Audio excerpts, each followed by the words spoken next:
What is going on out there? Welcome to the Metal Bastards Hangout Podcast YouTube channel. Yep. Freeform We got podcast. we got alcohol tonight. We got alcohol in the fucking room tonight, man. Look the fuck out. Yeah. You might hear drunk shit, Barnes. So yes, anyways, for anybody in the chat, go subscribe to Freeform Rock Podcast. They do a pretty entertaining podcast. Yeah. So if you want more fun to enjoy, definitely go subscribe to that channel. Mm-hmm. And tonight, what the fuck happened? I apologize. Oh, there we go. Yeah. I accidentally hit the wrong button. Yeah. I'm trying to figure out how to use StreamYard again. Leave me alone. Mommy, these guys are being TV 14. Well, turn the damn TV off. Shut up, bitch. Yeah, those are noisy neighbors over there. They're the asshats. The family of asshats. Pretty much. Mm-hmm. All right. Just sending a link. All right, okay. I think we're good to go. All right, so hopefully it's not that weird dude from Nintendo that holds a sword. Right. So I don't much. What are we talking about here? Yeah. Well, it's a Halloween Massacre Month. Heavy metal themed horror movies, or just horror movies that have influenced heavy metal and that. Yeah. Yes, exactly. So yeah, to me, heavy metal and horror movies definitely go great together. Mm-hmm. Oh, excuse me. And sometimes they don't. Well, some movies, I guess. Mm. For the most part, I mean, there's a lot of movies out there. You think of like a kick-ass heavy metal album, or I don't know, a cool concept that could be a heavy metal album, I guess. King Diamond has several of those like Halloween concepts. Hey, what's up, Ryan? Not much. That much. So yeah, Freeform Rock Podcast. What's up? That is Mark, I'm assuming, What's up, right? Frederick? I could be right. Yep, you're right. Mark, yep, you're spot on. Frederick, what's going on? Yep. Frederick. What was I gonna say? Oh yeah, I was thinking Friday the 13th. I'm thinking which Friday the 13th movie has heavy metal in it. A lot of them, I think to myself. Freddy vs. Jason is probably the most recent one. That's got a lot of metal on it. Come on, John. Don't bring new metal into here, John. You know better. On the contrary, yeah. Freddy vs. Jason had a lot of new metal. I think yes. That one it's did. most famous. It's most famous for, I think, the song from El Nino. How Can I Live Without You? Pretty much, that's on there. I know there's a Slipknot song on there. I can't remember who else, but there was quite a bit of new metal on that soundtrack for Freddy vs. Jason. Yeah. I mean, Friday the 13th Part 6 has an Alice Cooper track on it. Yes, it Maybe does. Yes, the man behind the mask. Yeah. Not really heavy metal, but well, it's not heavy metal to me, but It counts. you know Yeah. what I mean. It's kind of it's got that image. I Yeah. can't remember what else is on that soundtrack. Mm. Now, really good movie. Go ahead. I was just reading comments. Okay. Okay, a really good movie. This had a lot of heavy metal on it back in the day. There was a movie that came out in 1985 called Demons that had a really good soundtrack. I'm just trying to remember what was all on that. I know Accept was on that. I think Fast as a Shark by Accept was on that soundtrack. Oh, I gotta do my research here because I cannot remember what's all on that soundtrack. No trying problem. to think of. Yeah, I'm trying to think of other movies that I can think of. Chopping Mall. It was 80s, but it had some 80s heavy metal in it. Huh. Demons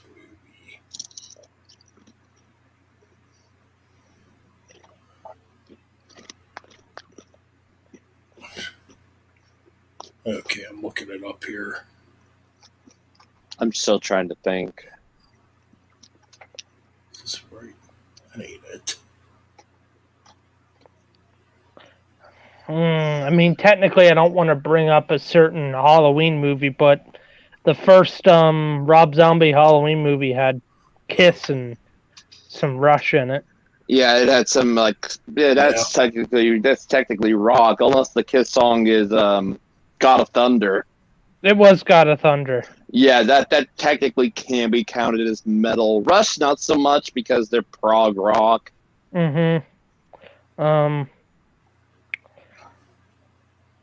I'm still trying to think of what else. Any of the other Halloween movies had metal in it? Because I don't think so.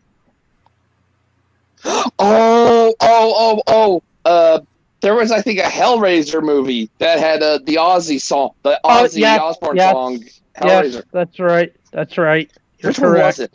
Was it 3? Or was it 4? 3. It was 3. Yeah, it was 3. Yeah, they did play that. Yeah, they did play that on there. I was like, okay, that's fitting. You finally put the Ozzy track Hellraiser in the Hellraiser movie. So, yeah. Yeah. Yeah. Trick or Treat. Obviously, Trick the or movie Treat. Trick or Treat. Yes, I forgot about that one. Because that has Fastway on it, and I believe Gene Simmons might have had something to do with that too. Mm-hmm. I'm sure there's some Nightmare movies that had metal. 1974, Phantom of the Paradise. I'm trying to think. I think I ever seen that. Yep.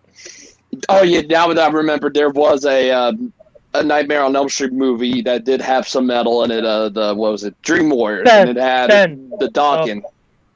Yeah. Ben, 1988, Black Roses. 1988. Oh yeah, that's a horror film.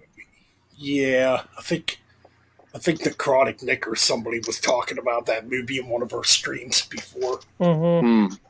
I don't. Oh yeah, so on that Demon soundtrack, I dug it up here. You got Saxon on it with the track "Everybody Up." Pretty sure if you could think of any late '90s, early 2000s horror movie, chances are it's going to have metal. Yeah. Let's see, it's got Motley Crue on it. Save Our Souls. Cool. 1986's Zombie Nightmare. I don't know if anybody's seen that movie. No. Scorpion's Dynamite's on it. Mm-hmm. Billy, I don't really consider that metal. Billy, yeah. I mentioned Nightmare on Elm Street 3. That has Doc and Dream Warriors. Yeah, Dream Warriors. Yeah, I thought I thought Dream Child had a. Yeah, I thought Dream Child had a track on it too. Yeah, Dream Warriors was the one that had literally the name of the movie, pretty much, by Dawkins. Oh yeah, it's a great one. Yeah, one of a few Dawkins songs I actually like. I think I like Dream Warriors. I'd also like Into the Fire. I don't think that was in a movie. Yeah, that's right. Yeah, Bruce Dickinson was on a Nightmare on Elm Street movie. I think was it he? One. Boy, I'm gonna have to look that up. I know the track. Bring your daughter to the slaughter was on a soundtrack. I don't know where it's from. Yeah, it's not. Yeah, it's just the Bruce Dickinson version. But yeah, fuck, is that on? That's not the one that's on Nightmare on Elm Street. I don't think. I can't remember now. Oh yeah, Trick or Treat. Then Ozzy Osbourne plays as the preacher in Trick or Treat. Yep. I don't know if you remember that scene. Mm-hmm. Let's see, another one, Tales from the Crypt Demon Night. That's got a pretty cool soundtrack. It's got Slayer on it. I think Anthrax is on it too. Sure. Oh, sorry. Lemmy makes an appearance in a horror film as a reporter. I forget what movie that is. Man, I'll tell you what. I always forget about Lemmy being in movies. Mm-hmm. He's been in a few movies. Rob Halford has too. Alice Cooper as well. Phil Anselmo voices the devil.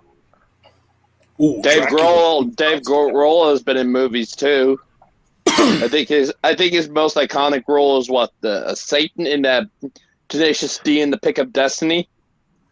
Even though that's not horror related at all, it's more action adventure. Yeah, let's keep it horror related. Yeah. Oh God, Ivan Moody was in a horror film. What the fuck? I just looked this up. Ivan Moody is a clown. No, really. Did he die? Yes, actually. Thank God. Okay, that's the one saving grace. He died. Yeah, there's the one moment where yay, he died. I was just thinking Dracula 2000 had a pretty cool soundtrack. No, I personally prefer the 92 version. Yeah. Ivan Moody played as the main character, John Gacy, that fucking lunatic clown. Oh, God. The soundtrack had Pantera on it. Mm-hmm. Yeah, John just said Bring Your Daughter to the Slaughter was on the soundtrack to Dream Child. That's what I thought. Yeah. Yeah. Yeah, it was a Nightmare. What? That was being Nightmare Part 5. Nightmare 5? Mm. Interview with the Devil. Isn't that? I only know Interview with a Vampire. That has Brad Pitt? Yeah, Brad Pitt, and also has Antonio Banderas in it as well. Oh, yes. And Tom Cruise. I do like that one. I do like Interview with a Vampire. I always like when Brad does something like that. He does a really great job in his acting. Fantastic, and that's one of the few moments I actually like. Brad Pitt. The Saw series. Do they have any Surely they do. Hmm. I was about to say, surely some of Stephen King's horror books that would be in movies might have had some metal in them. Yeah. I'm just looking up horror films from the 1990s. The Silence of the Lambs, 1991. Ooh, yeah. Nah, this is an actual movie. What? I don't think I've never seen it. Interview with the Devil. It is. That has Lemmy in it, I think, as a reporter. Oh, wow. Arachnophobia, 1990. Oh, man, I haven't seen that movie since 1990. Dead Alive, 1992. Tremors. Okay, is Tremors really a horror film, though? To me, I don't think it's not. I don't It's not think so. scary. No. I would think the whole. No, it's not. I remember. I think it was a James A. Janice from Dead Meat said it's horror adjacent, and he mentioned a few films. He mentioned Jurassic Park. He mentioned Predator, the Predator movies. I'm trying to remember, there was a third one he mentioned that were more horror adjacent. I think Tremors in some case is horror film, and it ended up getting a kill count and stuff from them. Like I think it was not from James himself, but it was from some. How do you guys feel about 1994's Wes Craven's New Nightmare? I think it's an okay movie. It's not the best in the franchise, but it's not the worst. I like it. I'm not saying it's my favorite. If I had to say which one's my favorite, it'd probably be, I don't know, it'd probably be 3. Nightmare on Elm Street 3. I like the second one. I like the second one too. That's right. It's right there on 3's heels. Mm. The first and the third one are the best to me. Mm-hmm. Yeah, because it's got what's her name? Do we even talk about that 2010? What was it? 2011, 2010 fucking reboot of Nightmare on Elm Street? That's just fuck that movie. Fuck that movie. Fuck it. That's a big old pile of shit. Tell you how much I hated it because I've never even seen it. I'm like, fuck this. Yeah, don't waste your time. Nope. Don't even buy it. I wouldn't even buy it if it was $1. That's just goalies how bad it is. Oh, goalies. Yeah, goalies. Okay. Oh, yeah. Didn't Gremlins have any? Gremlins should have had some metal, maybe. Gremlins had Slayer track. Damn, I don't remember that one. No, Night of the Living. Maximum Overdrive, yeah. Because it has AC/DC. Yes. Yeah, I was mentioning that's Maximum Overdrive. It's a Stephen King movie. Mm-hmm. I was mentioning there surely should be some metal songs on Stephen King horror films. Not so much on, I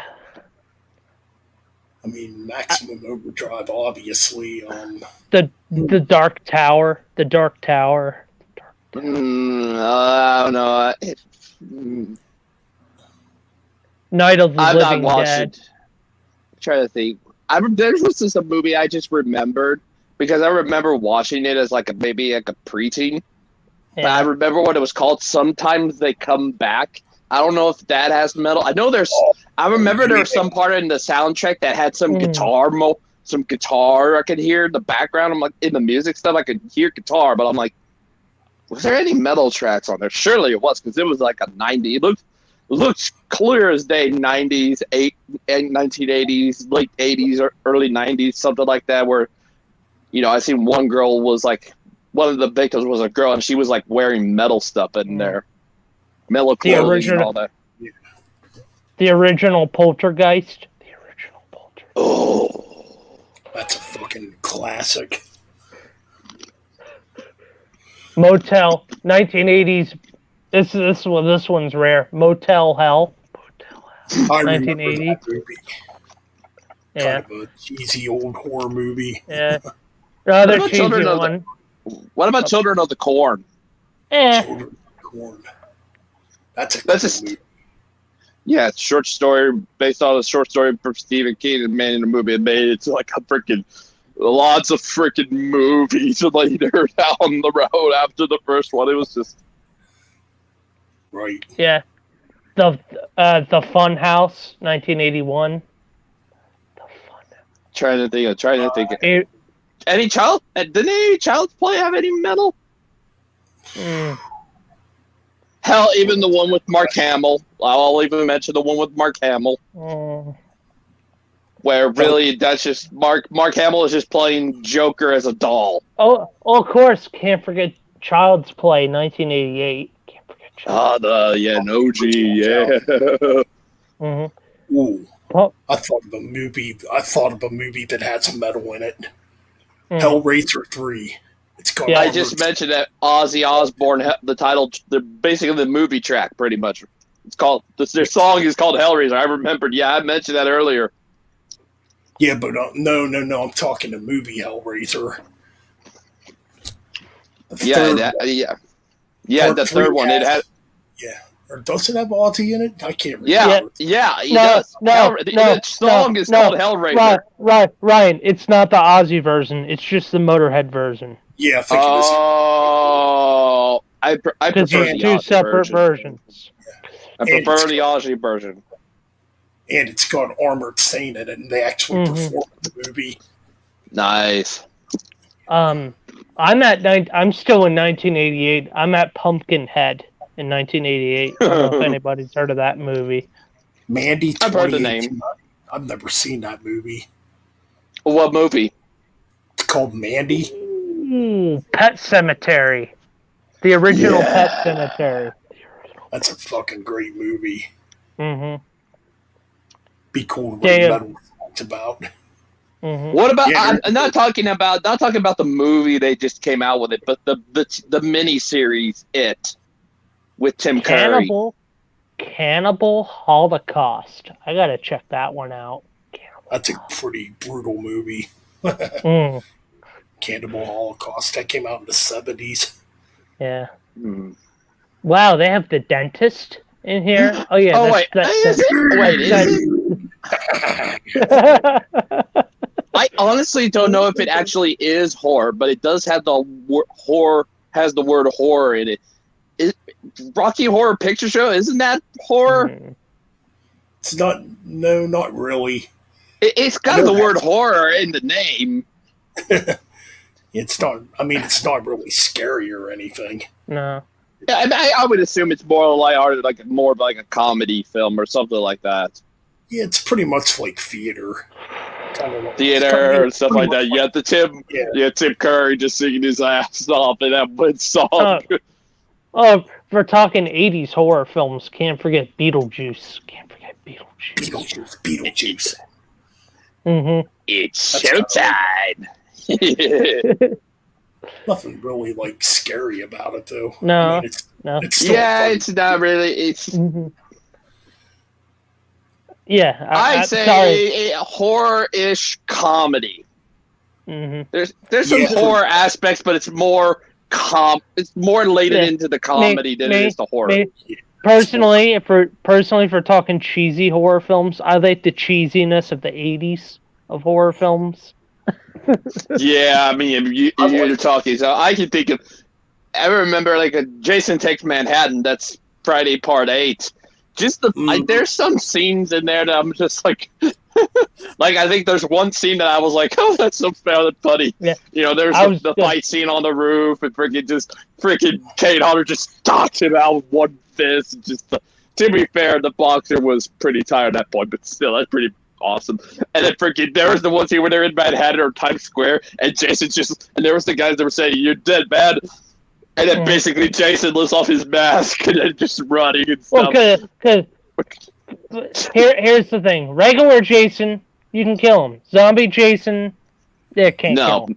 Yeah, I mean, if all you need to know is him lifting off his mask and showing his face, that's just enough to be like, yeah, man, we're cool. Yeah. They just ran off. I was going to bring up the 1981's The Evil Dead. And then that's a classic. And the 1987's follow-up Evil Dead 2. Oh man, the beginning of Ash, pretty much. Those are my favorite horror movies. The Evil Have Dead you, have you heard of? What would you? Sorry, Mike. Have you heard of Reanimator? 1985's Reanimator. No. I've heard of it. That's a gory. That's a pretty gory movie. Mm-hmm. I think I used to have it too. Yeah, with Evil Dead 2, I'm always thinking that's kind of a little bit more horror, but I do think there's some comedy in there with that film. It's more dark. Say on Evil Dead 2, it's when they started adding more comedy into it, and you can really I would say dark comedy. Mm-hmm. Yeah, definitely. It's more dark type comedy to where it doesn't ruin the horror and stuff like that, so it still could be counted as a horror film, but it's more darker comedy, pretty much. Sorry. No, I was just gonna say quick because the first Evil Dead was just, it's mainly serious. Yeah, and then 2, it's just like they take it, add some comedy bits, and they're more dark comedy and stuff like that. And technically, 1982, you have The Thing, the original Thing. Yeah. Thing, which is just creepy. And then in 1980, you have possibly one of the greatest horror films in 1980 ever made, The Shining. The Shining. Yeah. Here's Johnny. Red rum. That's a great movie, man. Yeah. Another underrated gem, 1987's Near Dark. 1987's Near Dark. I remember there was a remake in the 80s of a 50s movie called The Blob. Oh, yes. The 1988 version's great. Mm-hmm. Oh, here's another one, The Fly. The Fly was a movie. Jeff Goldblum in it. I had a question. Which version of what's that dude's vampire? What's that vampire dude's name? You know who I'm thinking about, Ben? Which one? 92? No. Pretty iconic vampire. Pretty iconic in horror. I'm here to suck your blood. Oh, from the 30s? The 30s one? No. I can't think of his name. Not Bela Lugosi? No, the dude that's in Romania or whatever that the legend is based off of. Sir Christopher Lee, maybe. No. Gary Oldman? No, you're just bringing up random names, right? No, those guys that played Dracula. Thank you. You finally said it, Dracula. What's the best version of Dracula? A lot of the old timers would probably say Bela Lugosi. Some others would probably say Sir Christopher Lee. And then there's Gary Oldman in the 92 one. It's funny. I've never seen a Dracula film, so I can't say. The original one. Roger, watch the original one. Watch that one first before we meet, and then we might make some more personal recommendations. Definitely, maybe check out the Christopher Lee ones. Hell, even the 1992 version. All right, so this is kind of a hot take. 1976's King Kong is considered horror. No way, man. No, it's listed in here as horror. I would think the 30s version, maybe. But even then, that's stretching it. Because it was in the 30s, pretty much.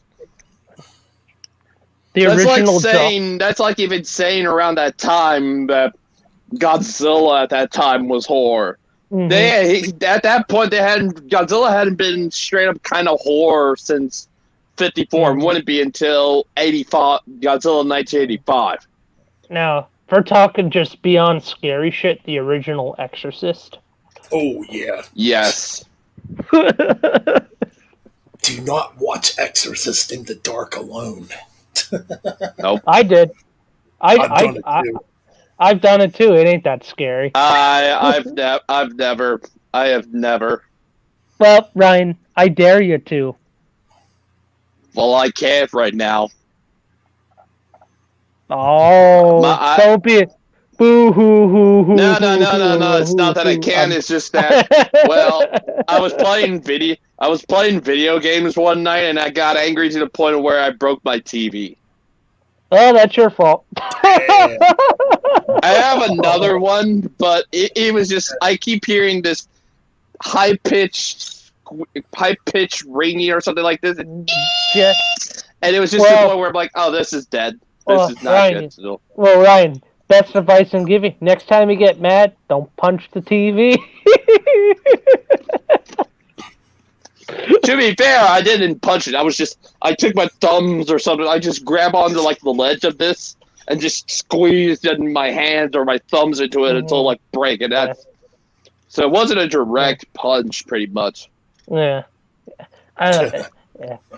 I mean, I paid $40 for my TV, and I haggled off of it, so I'm lucky I have a TV.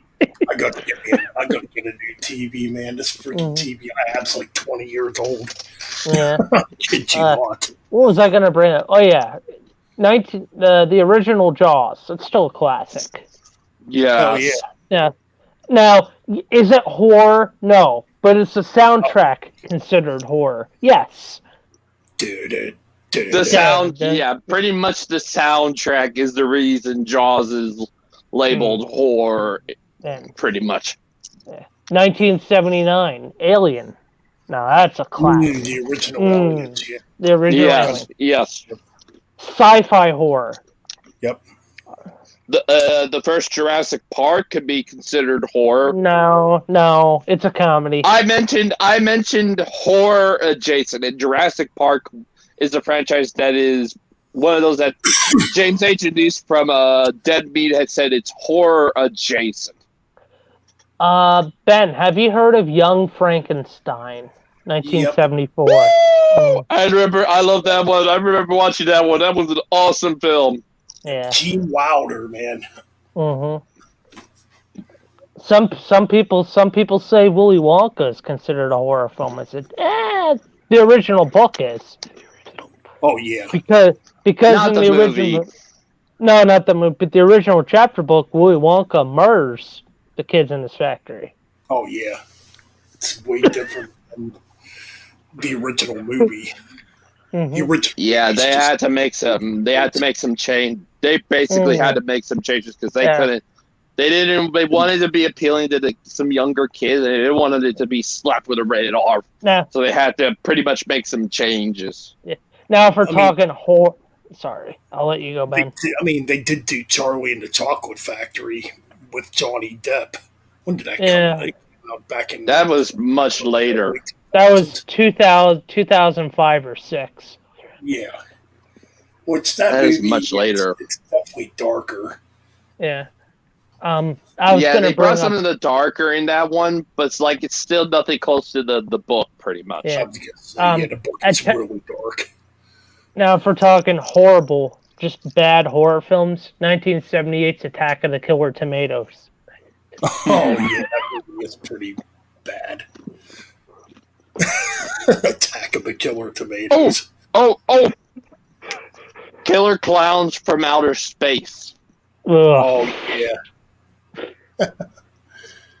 Nah, I'd say the best clown horror film still has to be Pennywise. I'm sorry, nothing tops Pennywise. Wait! Which version? Tim Curry or Bill Skarsgård? Tim Curry, easily Tim Curry. Yeah. Come on. Yeah, definitely Tim Curry. Yeah, come on, Tim Curry. Tim Curry can be serious and he can be funny too.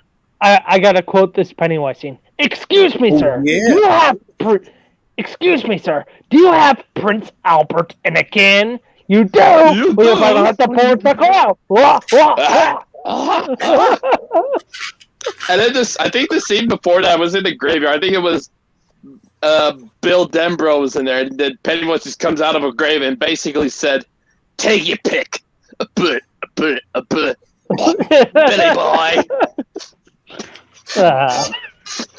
Oh yeah, John mentioned a good one. Obviously, yeah, definitely the Saw movies. Mm-hmm. Yeah, I have them on which DVD. I heard they are. Which I did hear they are making maybe it's coming out. They are making a Saw 10, or it's already done, maybe. God. Yeah. Can't forget another classic, Carrie. Carrie. That's a great The one. Only one. Yeah, only one Carrie. No sequels, and not the goddamn remake. The original. It's terrible. And technically, 1974, the first technical one to be considered I wouldn't say slasher, but that made killing good in horror films. 1974's Texas Chainsaw Massacre. Yeah. Based on a true story, too. Yeah. And then, of course, 1978, that same year, we get another just classic. Halloween, which introduces us to The Shape. And we're getting a new Halloween movie this year. Which I'm gonna watch. If there was one thing in the Rob Zombie first Halloween that was good in it, the origin story of Michael. I do kind of like that. But does Michael Myers really need an origin story, though? No, not really. I mean, he already has a motive to kill. But I mean, think about it.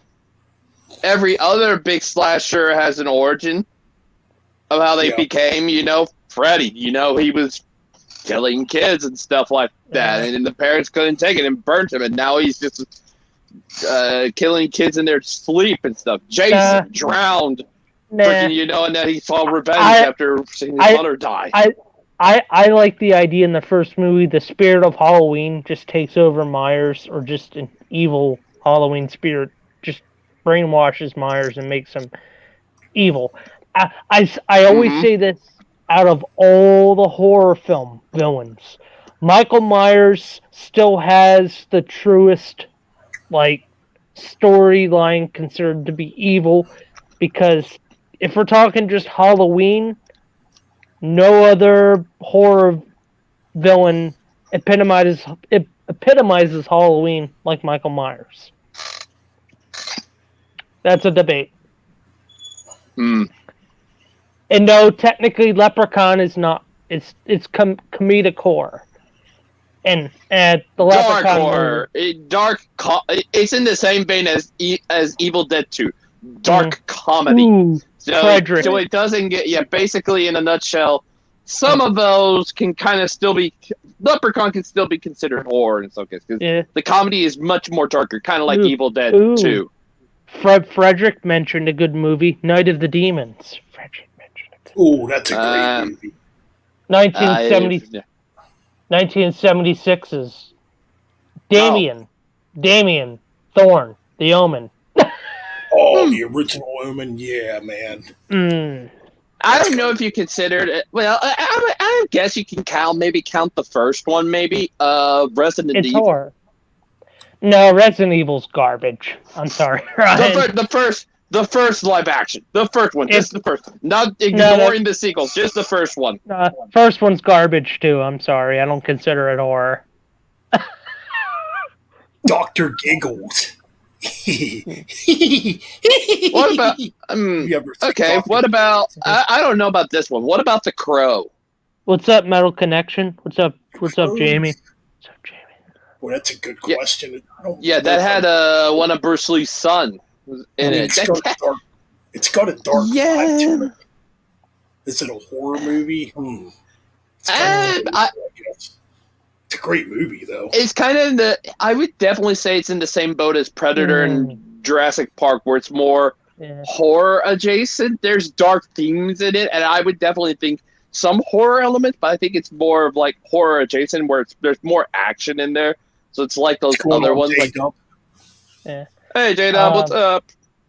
Another movie in 1978 that people don't talk about, Invasion of the Body Snatchers. Oh, yeah. Another good one, too. I Spit on Your Grave. I think that came out in 78, too. Yeah.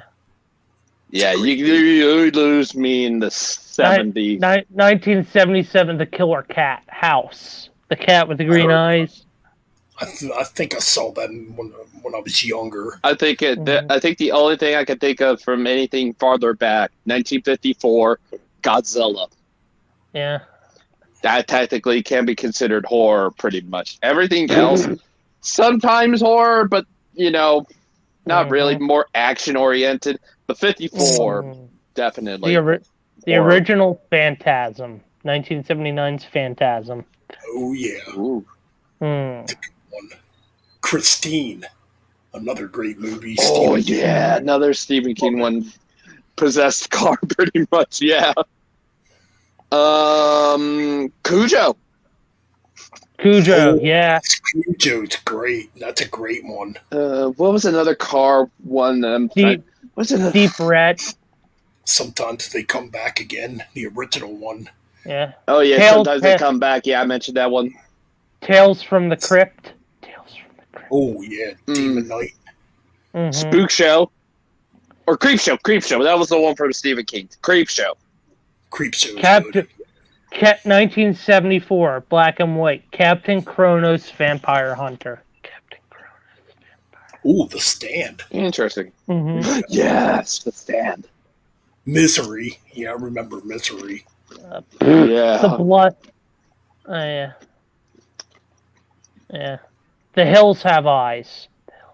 That's a classic. I think the sequel has future Jason Voorhees, Derek Mears. I think you're right. Lady Frankenstein. Yeah. Oh, you mean Bride of Frankenstein? No, this one's called Lady Frankenstein, 1971. Huh. I'm trying to think what else. Yeah, there's a lot of them in the 70s. I'm looking at it. I'm thinking more modern. See No Evil that has WWE superstar Kane. I stopped. Yeah. The Town That Dreaded Sundown. Check that one out at some point. Check that one.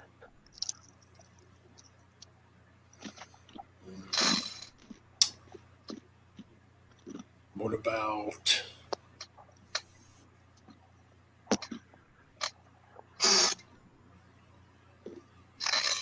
Pet Cemetery? Hell yeah. I think we talked about that one already. We did. Ooh, the original Crazies. The Crazies, 1973. Okay, I'm now just realizing that there is a recent Godzilla film that is kind of considered horror. Shin Godzilla from 2016. Nah. It kind of harkens back. It kind of harkens back to the original, where Godzilla is just this creature of abomination and has destroyed everything in its path, pretty much. I'm sorry, Ryan. Modern Godzilla is utter crap.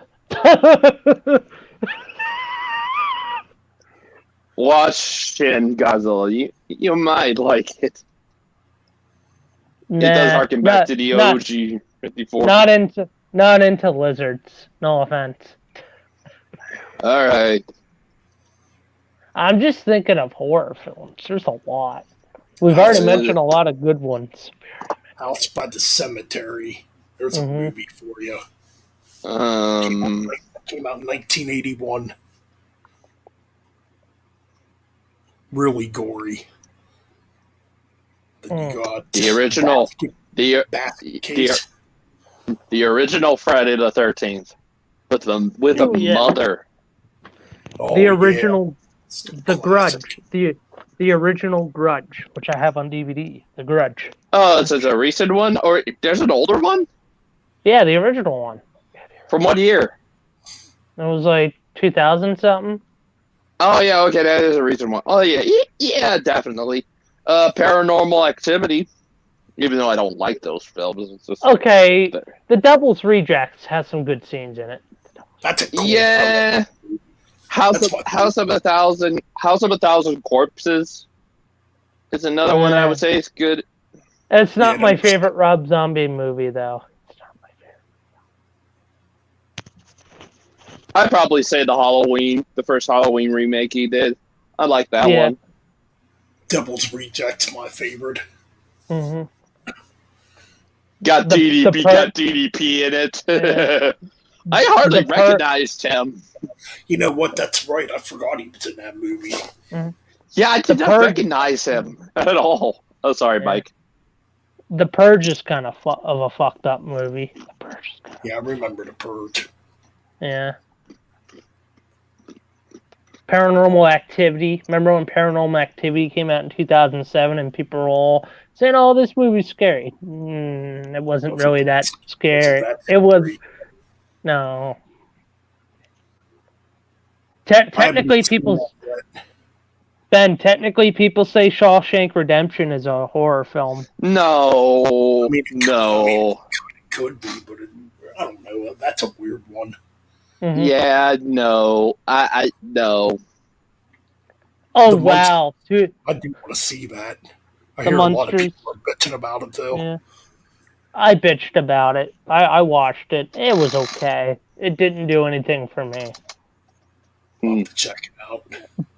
Oh wow, there was an Elvis horror film in 2002 called Bubba Hotep in 2002.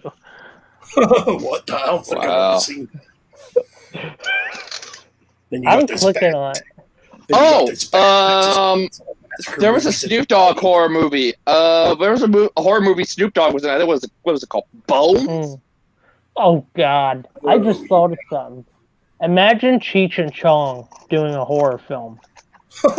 Together. Man. Yeah, them stoned out of their fucking mind, trying to run away from some fucking monster.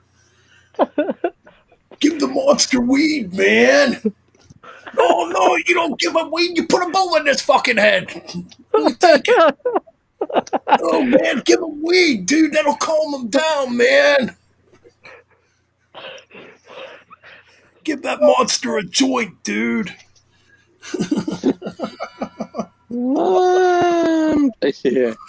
Oh, Okay, I'm trying to think of what else. Oh, I'm not considering them as live action, but there are a few animated Scooby-Doo movies that are horror.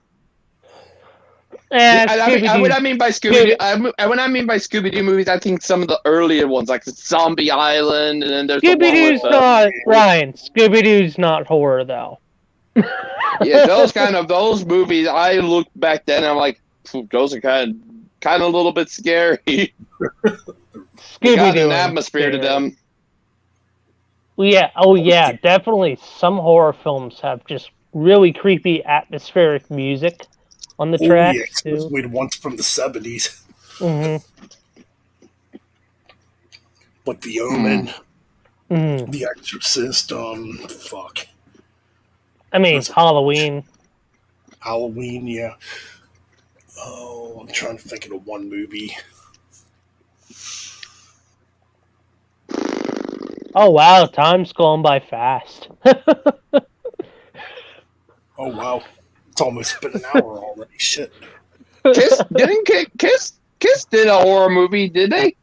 No, they didn't. Oh, they did they? Or they attempted. I don't know if they ever did.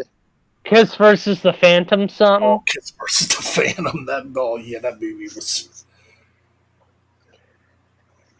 That movie was just stupid. Oh, here's a horror film, or it's a horror trilogy at this point. Hatchet. The killer is played by Kane Hodder. Ooh, Oh yeah, I have Hatchet on DVD. Yep. Nice. Yeah, there's a trilogy of it, and Kane Hodder plays the killer in all three. Dawn of the Dead. Classic movie. The original one. Here's a funny thing. The first Hatchet, I believe, in that boat was Robert Englund. I'm like, oh wow, that's interesting. Yeah. I gotta start collecting horror movies. Fuck. Yeah, I started collecting. Well, you can go to the second and. Oh, sorry, Ben.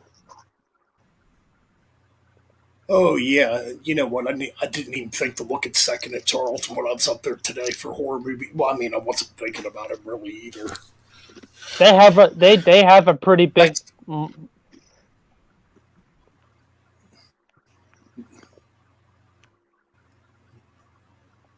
Yeah, they do got a big DVD selection up there. Yeah. I'm gonna have to check it out.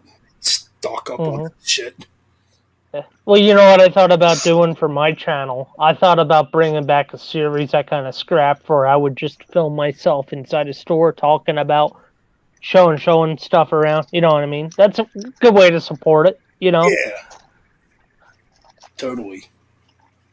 Yeah, hell, Ben. You should make a video. Put it in the Metal Bastards podcast. Make a video at Extremities. Yeah, well, I mean, yeah, might be cool. Oh yeah, speaking of which, I could check Extremities too. They have a bunch of DVDs there also. Mm-hmm. The Addams Family. Technically, the Addams Family technically is kind of horror. Yep.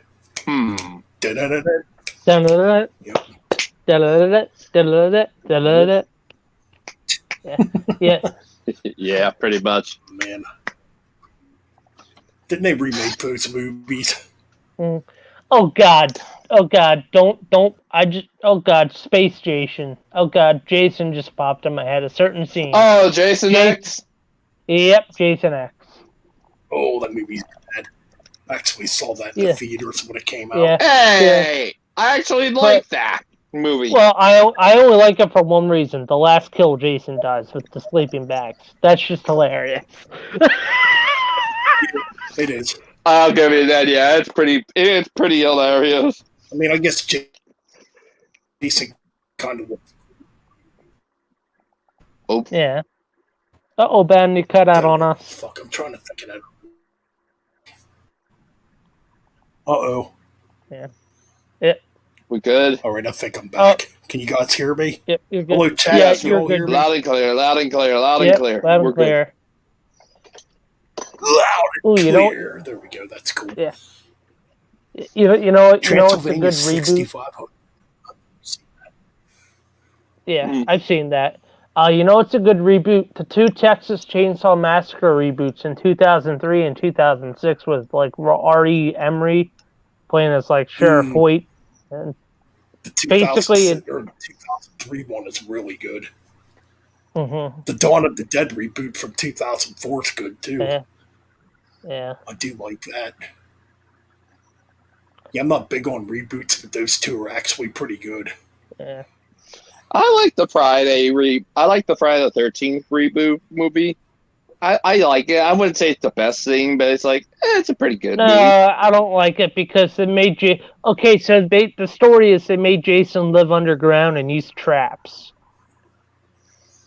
Yeah. Kind of unique. Like it's not unique. It's a stupid storyline. It's lazy. Pretty much. Anyways, yeah. So yeah, this is totally different here tonight. What we're doing, talking about horror movies. It's Halloween. Yep, it is October. I mean, it's a perfect time to talk about horror movies and other shit that's. Oh God. Oh, Frederick, don't bring up the Bon Jovi in a horror film. Oh. Was he in a horror movie? I don't know if he was or not. Oh yeah, Stan Helsing. I forgot about that one. Almost. Van Helsing. Kind of guilty. I almost did buy the first Bon Jovi album today. It's the only one. I only like his first two albums. Yeah. I found it and I almost picked it up. Yeah. You know, technically horror-wise, horror can also be serial killers too. You know who's a weird serial killer? Ted Bundy. Ted Bundy, what a fucking psycho. Yeah.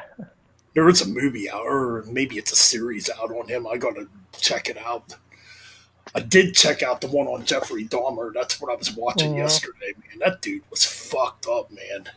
Some of the shit he did. Yeah. Fucking drugging his victims, then he'd fucking mutilate them and then eat them. Just fucked up. Yeah. Vincent Price, hell yeah, man. I agree there. The original Candyman. That's a good movie. Yeah, that is. Yeah. I remember watching that when I was a kid, man. Yeah. Wait. Yeah. Guess what I'm gonna say? Candyman, Candyman, Candyman, Candyman, Candyman. Oh wait, but I don't have a mirror, so I'm safe. Oh man, that movie. Yeah. The original Candyman is so good. And technically we're talking horror. There's another horror game. Like if we're talking horror paranormal games you should never play. 3 a.m. Don't ever go into your bathroom at 3 a.m. Turn on the bathtub water, and then go at 3 a.m. in the mirror. Say Bloody Mary, Bloody Mary, Bloody Mary, and then hopefully she doesn't show up. She shows up. You better be fast. Yeah. Yeah. There's also another real horror game where it's a Japanese exorcism, and it's a true game. People do die if they play it. It's been confirmed. Don't mention it. I'm going I'm going to mention it. Sorry, Ryan. I love this stuff. Basically, you get a doll. You fill it with rice. It has to be one of those old dolls that are like sewn together, like from the 30s or something, or they have to be real old. Stuffed. You cut a piece of yarn, and then you put rice in the doll. You put a candle in front of the doll. You light the candle, then you run and hide in the closet. And supposedly you're supposed to survive the night, or else the doll will like kill you without touching you. It's pretty messed up. I've heard that.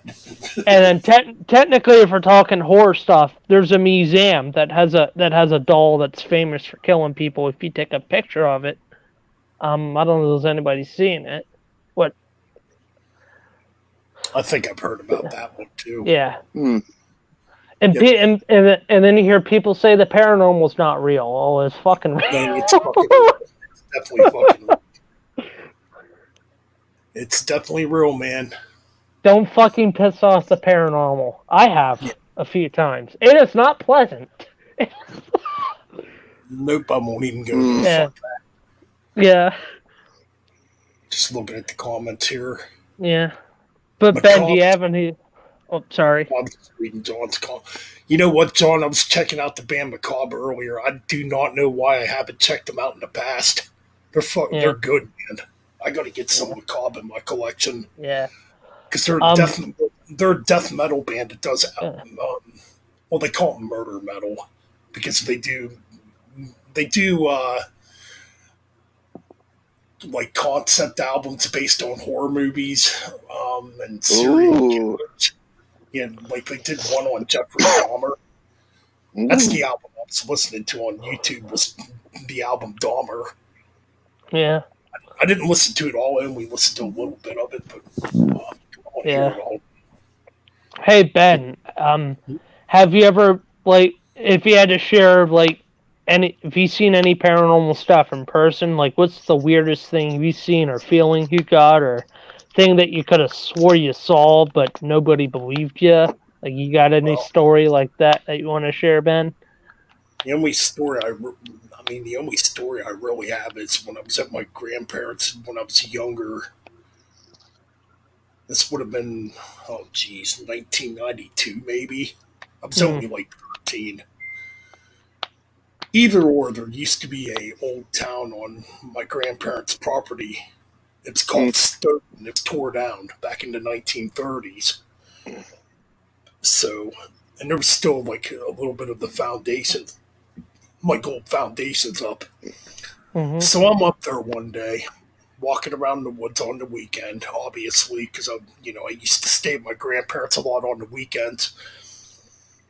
So they used to have like these old, like tree cabins, like these honey cabins. And I was in one of them, kind of playing around, and all of a sudden I see this figure show up dressed in black. The clothes looked like they came from around that period, like the 1920s, 1930s. It was there for a minute. Then when I turned around, it was gone. It was the only time I ever seen that. It was just weird, man. Do you got any weird stories, Ryan? Or paranormal stuff, or were you witnessed in person? It's not something, I'm not the only one that knows about this, but there's about a few things there's about a couple of things. I believe the house I'm in right now, which is pretty old. I was told it was built above a Indian burial ground. Ooh, shit! And then here's the thing: because I haven't had anything going on and stuff like that, the one thing that I remember seeing, I was told that there was like a little girl in here, and I was like, okay, cool. But then I remember, I think I was either in my room or was in the bathroom, and I heard a little girl, like either laughing or something like that. It was like, oh, it's coming from Kyle's room. Old Kyle's room at the time. It's now a guest room, and it has some of my mom's workplace. So I went in there to look, and there was nothing in there. Mm. And It was I based- was like, okay, that proves that there is the spirit of a little girl. Well, I have a story. I actually have two stories. First story, I was in college one night. I was sleeping. It was around 2 a.m. I just wake up, and somehow my arm gets forced down onto my bed. Something's like grabbing a hold of my arm and choking me. Nothing's in my room. My college roommate's asleep. Nothing's in the room. Supposedly, the college I went to used to be an old mental hospital. Ooh. So I was in my dorm sleeping, and next thing you know, I'm choking, and my arms getting twisted, and feels like somebody's stabbing a knife in my gut. Okay, I was just thinking of something else. When I was a kid, we used to live in an apartment, Hmm. and here the apartment used to be a morgue. Ooh. So, well, we lived right by a funeral home. So, yeah, that apartment used to be a morgue. So at nighttime, I would hear voices, like people talking in there. Hmm. It's really weird. Mm. So, yeah, that's another paranormal thing from when I was Yeah. a kid. Chris, Sometimes and Chris Knotts, what's up? I was another thing is the story of the dark figure I saw. Story of the dark. This dark figure would follow me to the last two places I moved into. So when I was in Lancaster, story goes, I was in Lancaster. Me and my buddy thought it'd be a good idea to do a ghost hunt at Penhurst Asylum up in PA. We like doing ghost hunting stuff. Well, the next night I stay at my buddy's house. I was sleeping down in the basement because his basement has a couch. I was sleeping in the basement. Next thing you know, I go to use the bathroom in the basement, and I see this tall slit. I don't know how to describe what it looked like, but it looked like a very dark shadow that looked to be at least 10 feet tall, and it looked like a person standing there. And damn. and all I saw was this shadow just creep real slowly, like at a very snail's pace. And I was like, "Fuck that shit." And then the story goes on that next year I move into out Lancaster at my first place. I see that dark shadow again. Only it's a lot taller,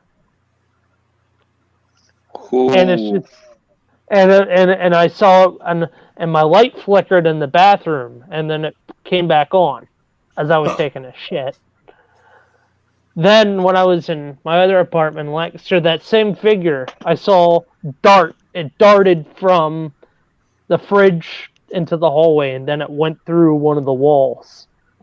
And then I haven't seen it since. So Oh wow. That's freaking crazy. I think it's cool, but scary. And I didn't fuck with it, but I guess something followed me. You know, you know how you get when the paranormal wants to fuck with you, and they'll follow you. You know what I mean? Like feels like something's Right. following you or something's over your shoulder or something. You know. Mm. Totally. And also technically, the paranormal can fuck with your dreams. If anybody ever has like bad nightmares that are Oh yeah, creepy as hell, I've had I I've had dreams about people that are deceased already, even family members that are no longer here. yeah. Mm. Like a while ago, I had a dream about a friend of mine from school, Mm, and he's been dead. Oh, geez, he passed away back in '93, and he would have only been like 14 or 15 when he passed away. yeah. And I Ooh. had a dream. I had a dream the other, well, maybe a couple months ago, that we were hanging out talking. It was weird, you Mm. know. Because some of those dreams feel real in a way. They You know do. what I mean? Oh, this one definitely felt real. You know. Mm. Yeah. Well, maybe that's their only way of contacting, lost ones. You know what I mean? Right. Yeah, it's definitely some freaky shit for sure. I mean, I'm not gonna lie. I don't want to be religious, but I had a dream where I saw God's face, and I saw God shoot a man. I saw God throw a person down to earth, like toss a human down to earth, and I saw the human splatter. Talk about creepy. That is creepy shit. No, Damn. I believe there's an afterlife. Well, I do believe there's an afterlife. Yeah. I mean, I'm not an atheist. No. I do believe there's a heaven and a hell. Mm-hmm. So yeah. I do believe there's a God in a devil. I also had another dream where I was at church. I was at church. And next thing you know, we hey, what's up, Wyatt? What's up, Wyatt? Hey, Wyatt. Where was I in my story? Oh yeah, church, in the dream, church. And it's a horror dream. And doing church, next thing you know, the priest comes up, pastor comes up, starts reading scripture. Next thing you know, he sees the cross there. And the cross has, Jesus on it and stuff. Next thing you know, he sees blood started dripping out of nowhere onto the Bible. Then a rotten smell. Then flies start coming out of the cross. And then people start getting eaten by flies. That's a pretty good man. Fuck. Hey, that'd be a cool heavy metal. That'd be cool. Like that would be like a cool concept album. Well, that's what attracts me to darker, or like, the dark side of things, like Wyatt, stuff like that. Yeah. Hey, Wyatt, have you witnessed any paranormal stuff in real life, or seen any freaky stuff that, like, the supernatural that you can't explain, or witnessed in person? Not really. Wow. I mean, the only time I like really felt anything was when just before my dad died. Like right before, I heard this voice in my head that someone needed help. Damn. Yeah, the paranormal is something you don't fuck with. But you have kids and adults these days that want to fuck around with the paranormal. No, that's leave the dead rest in peace. Don't piss them off. Yeah. Leave the dead alone, or you'll become dead. Yeah. Yep. Because there's some fucking nasty spirits out there, man. Frederick just made an Elvis joke, if you want to read it in chat. I laughed at it. I thought I saw Elvis in my cereal. I don't know Booty. I don't think Booty Moody has any paranormal stuff. I don't know. I think he's too lame for paranormal. Well, he might fake and say he did. What do you mean? What do you mean? I'm the king of paranormal. Okay, Shit Barnes, what was the last time you had a paranormal story? I know the one time I saw a goat. Yeah, that's not... Yeah, boo! Boo, your story sucks. Oh yeah, by the way, thanks to all the new subscribers out there. We've really got a lot of subscribers in the last couple of days. Hell yeah.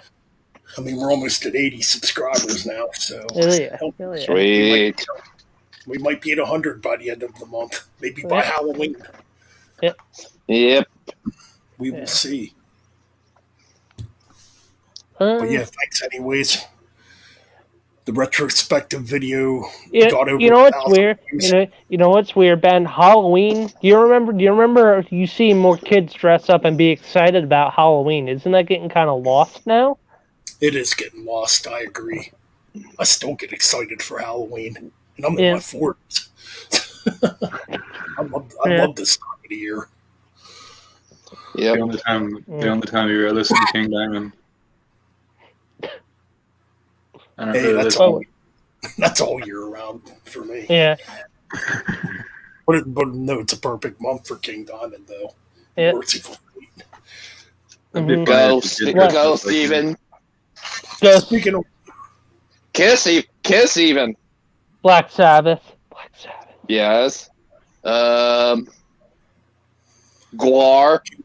Steve, oh yeah, oh man, I That'd be always funny if bought the kid dressed up like Dave Brocky. Guar the first costume themed band or Yeah. with masks and Yeah. all that stuff. Yeah, you know what I enjoy about Halloween? Sitting outside scaring the crap out of kids. Like have my place set up to scare kids. And then they get candy. You know.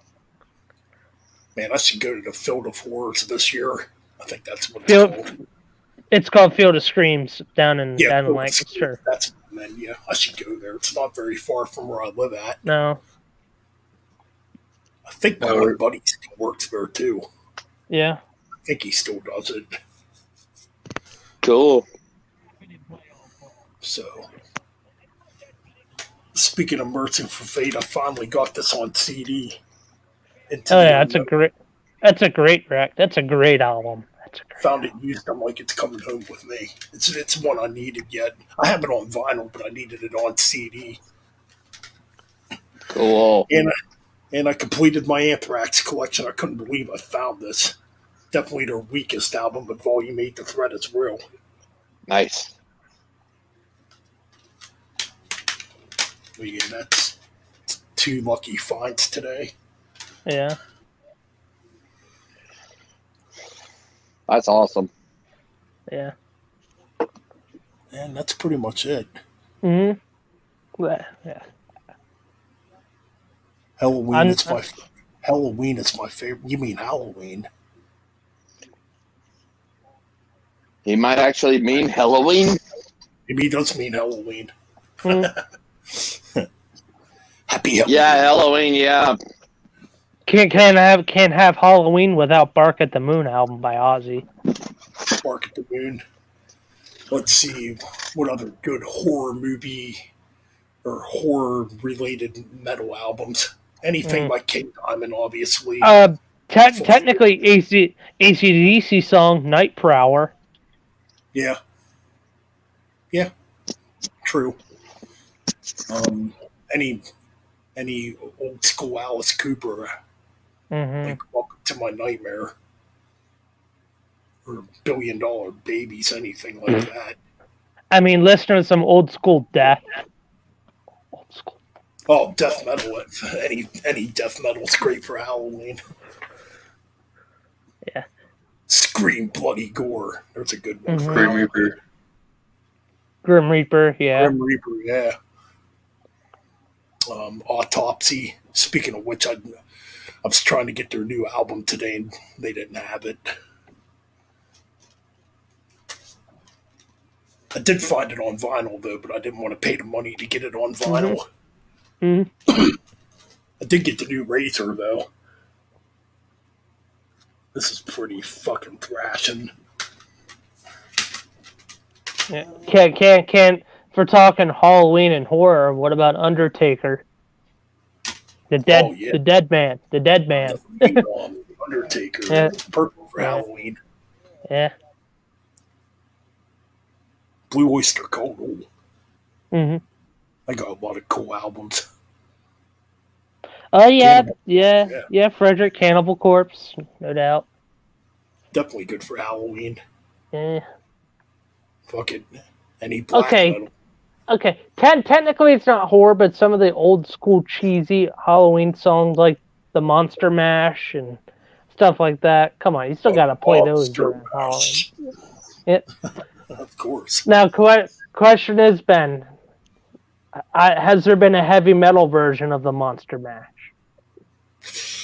Not that I know of. No. We can. Hey, hell.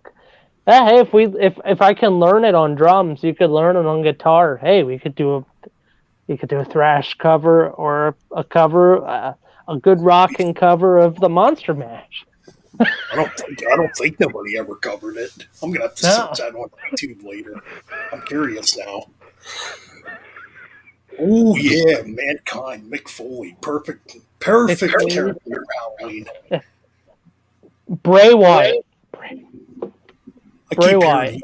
keep hearing he's coming back. Yeah, he is. I mean, that might actually make me kind of watch it if he comes back.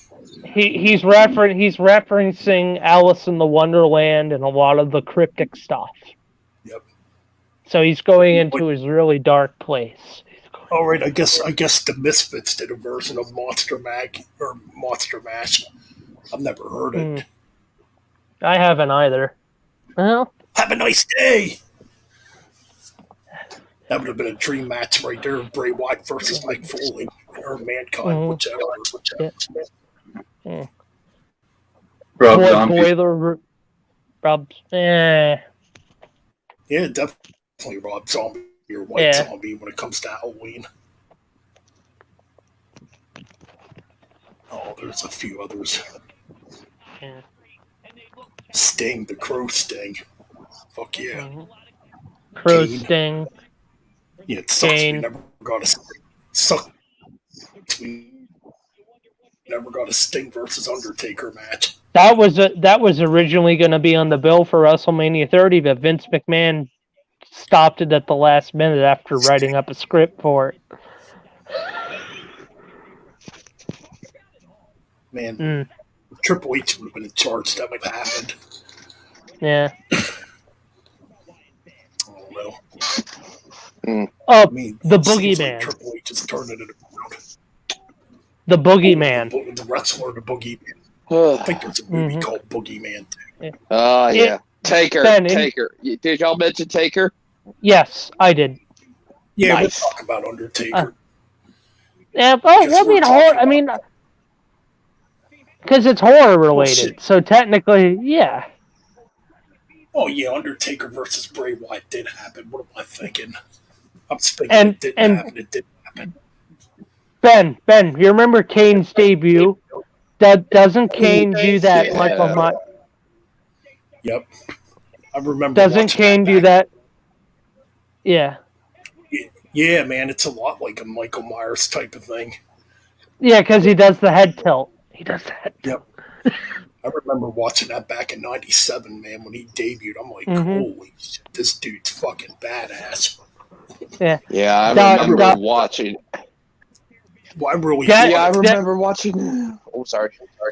I really thought at the time, before all the secrets of wrestling came out, that Kane was really the Undertaker's brother in real life. Yeah. No. And technically, he was Dr. Isaac Yankem, which, that was a cheesy, scary character. It was really cheesy. And then after that, take Diesel. Well, we won't get into that. Yeah, but I remembered watching that match because I think that was on the Tombstone: The History of the Undertaker DVD. I know. I'm just talking because we're also talking horror and wrestling go hand in hand too, because you have some gimmicks that mirror horror. Isn't there a mummy in WCW? I forget. The Yeti! It's supposed to be a Yeti. Yeah, he made like one appearance and that was bad. It was like one of Paul White's first matches. And the mummy comes behind Hogan and looks like he's freaking humping Hogan. Yeah, it's not a mummy. It's not a mummy. It's a Yeti. Oh Yeti. Hey, Ben, you know what really grinds my gears? WWE making Hell in a Cell their like Halloween event when technically all WWE has to do is just bring back Halloween Havoc. Right. Well, they do that for NXT. Well, do it for the main roster. Great. Oh, I mean, it's Halloween great. I mean, they're now. I think slowly but surely they will. Obviously, they're now bringing War Games into Survivor Series now. I don't care about that. Anyway, get back on topic. War Games is cool. Halloween Havoc 95 will always be my favorite. The monster truck match on top of the dome. Nice. The giant versus Hulk Hogan. Yeah. Yeah, that one was pretty fun. Even though that was That's so damn corny. I'm just thinking of other scary wrestler gimmicks because that is a good. That's on topic of what we're talking about. Mankind. We already Early talked on. about that. We already talked about that. Here's one. Let me turn. Ben's Abyss. thinking right now. Abyss. Abyss. Oh Abyss. yeah. Man, that would have been cool if him and Undertaker would have had a match. Mhm. It almost had. 2007. 2007. Yeah, but the thing is that we got Abyss and Mick Foley and Cactus Jack. We never got Abyss and Mankind together. Yeah. That would have been something. Yeah, that's. And technically, Yeah,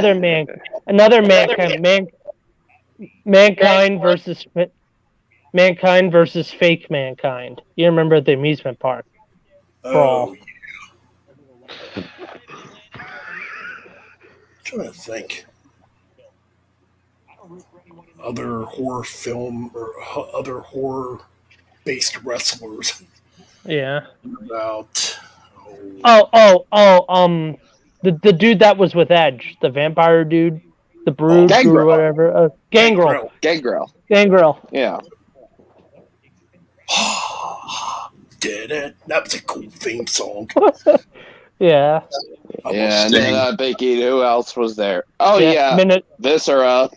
Well, but that was everybody within the Ministry of Darkness. Yeah. Acolytes. Acolytes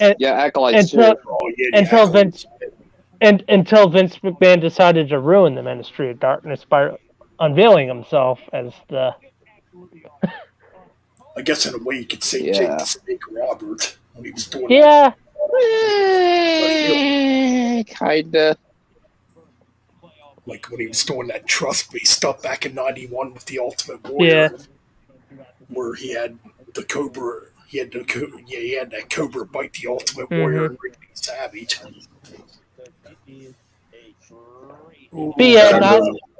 Kevin Sullivan. There we go. There's a kind of a Halloween-like character.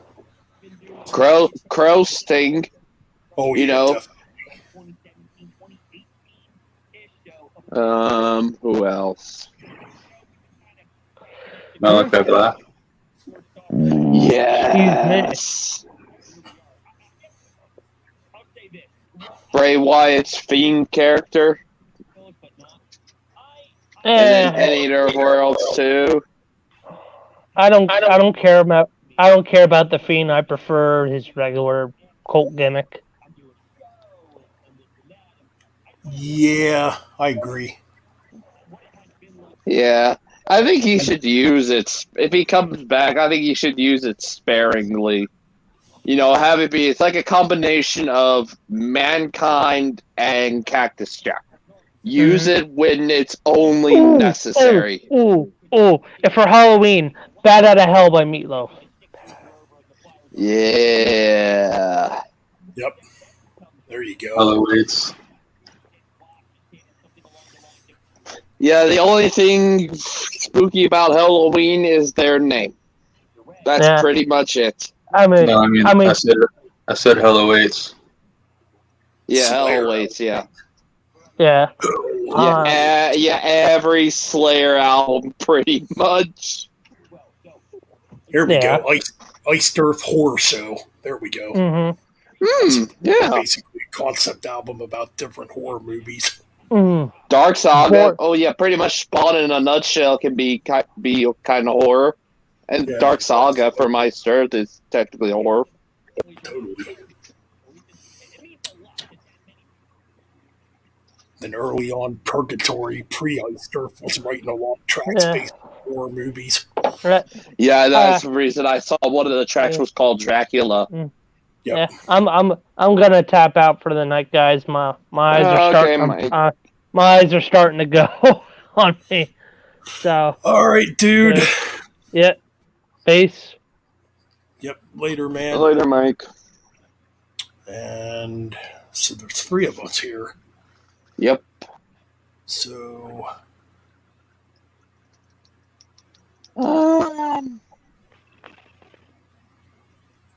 Just reading the comments here.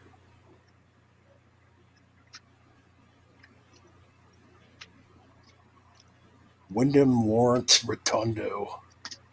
Yep, I'm not sure. son. Yeah, son of IRS, Urban R. Shyster. Okay. I'm not familiar with him. He's trying to get his Yeah, brother. or IRS. Yeah, IRS has two sons. Obviously, Two. there's Wyndham, who's known for beating Bray Wyatt, and you have the one who's known for Bo Dallas. Oh, that's Bo Dallas. Okay. Okay, that makes sense. Yeah, he had two sons, pretty much. And Wyndham is... Woo! The Wyatt family. Rest in peace, Brody Lee. Yeah, rest in peace, Brody Lee. That's a shame, man. He was a good wrestler. Great father, too. Yep. Yeah, from all the stuff I've seen, he definitely seemed like a really good father outside of the ring. Yeah, you can see watching some of the up, up, down, down videos, especially when he's in there with doing the gang beast stuff. You can clearly tell he's kind of a guy that, he's touched a lot of people. Oh, definitely, man. Yeah, I was pretty shocked when I heard he passed away. Because, Yeah. I mean, around the time he passed away, I mean, he wasn't I don't think he was in AEW very long. Yeah, he wasn't. He fought Cody in that dog collar match. That was his last match. He only had one title. Huh? He only had one title in there. The TNT title. Yeah, you know what? You're right. He did.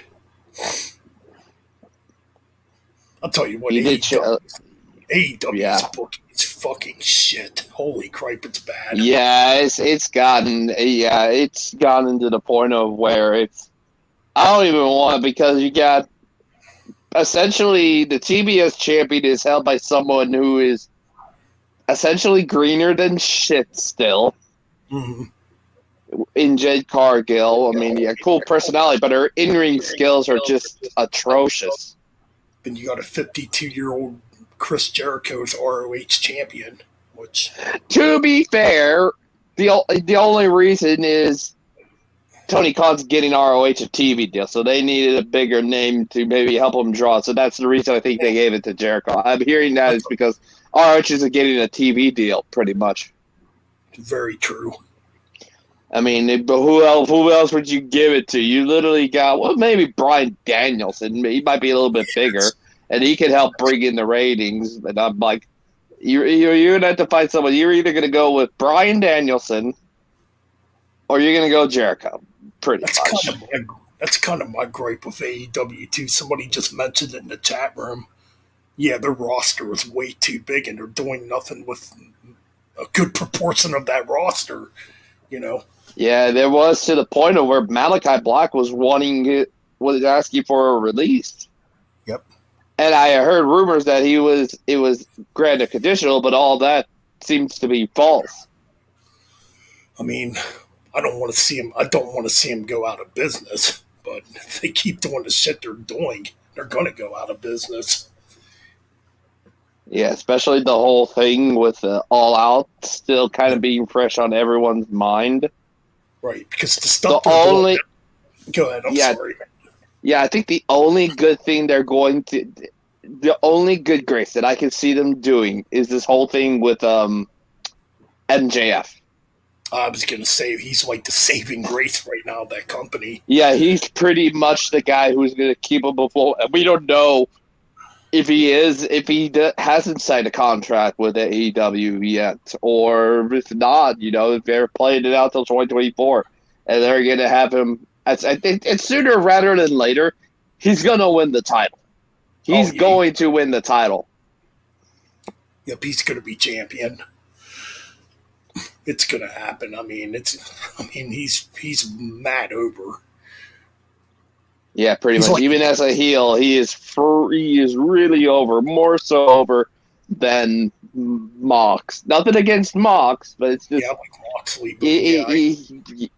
Yeah, pretty much. MJF is super, super over. Yep, John, you're right about that. Yeah, that's the shit AEW's doing right now. Is the shit WCW did near the end, and look where WCW is. you know. Yep. And then we got the TNT champion Wardlow. That's suiting for him. That's a good thing. But who else we got? The interim women's world champion for AEW being Toni Storm. And then they also brought in Saraya, or she goes by Saraya. I go by Saraya. I'm not doing that crap you're saying. That's the formerly known as Paige, pretty much. Recently joined at. That's right. She's using her real name as Saraya. Right. Or Saraya or whatever the hell. Yes, I think Saraya. And here's the thing. She's still not cleared to wrestle. Well, her neck's all fucked up. She hits her neck wrong, man. She's done. So is Brian's. Yeah, but he somehow got the go-ahead to be cleared. Yeah. Well, maybe his isn't as bad as Paige's.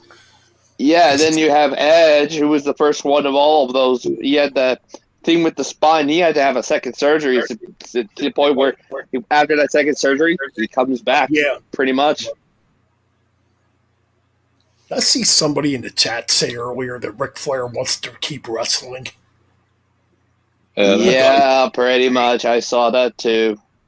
No. So basically, at some point, we're going to be saying R.I.P. Ric Flair. Pretty much. He'll fucking die in the ring. Pretty much. Oh man, he looked horrible in that last match. Or his supposed last match. That's what I call it, supposed. Because you never know what that old man's gonna do. Yep. He should retire for good. He won't. Well, yeah. He's gonna make a lot of money, because of just the name alone. Actually, John, you're right about that because TNT. Well, Bischoff was about ready to buy WCW, and TNT basically pulled out, and Time Warner, and that's what fucking screwed WCW. Because without a TV deal, you basically have nothing. Of course, in this day and age, you could do it on the internet, but back then you couldn't because the internet was still in its early stages. Yeah, pretty much.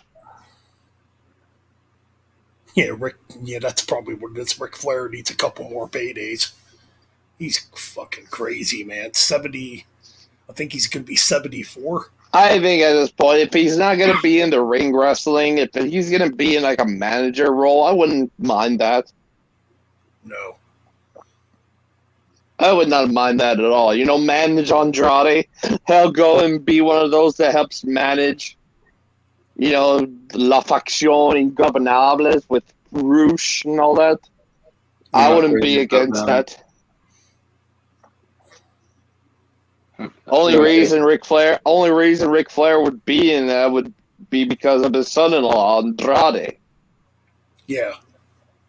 True. I mean, but as far as being in the ring wrestling, no. Come on, Rick. In a manager role, I would be fine with that. Wrestling, no. Pretty much, it is like the movie The Wrestler. Yep. Yeah. I mean, to be fair, Flair probably should have retired, I don't know, back around 2000. I mean, he did have some good matches when he came back to WWE. Like, he had a couple good matches with Triple H.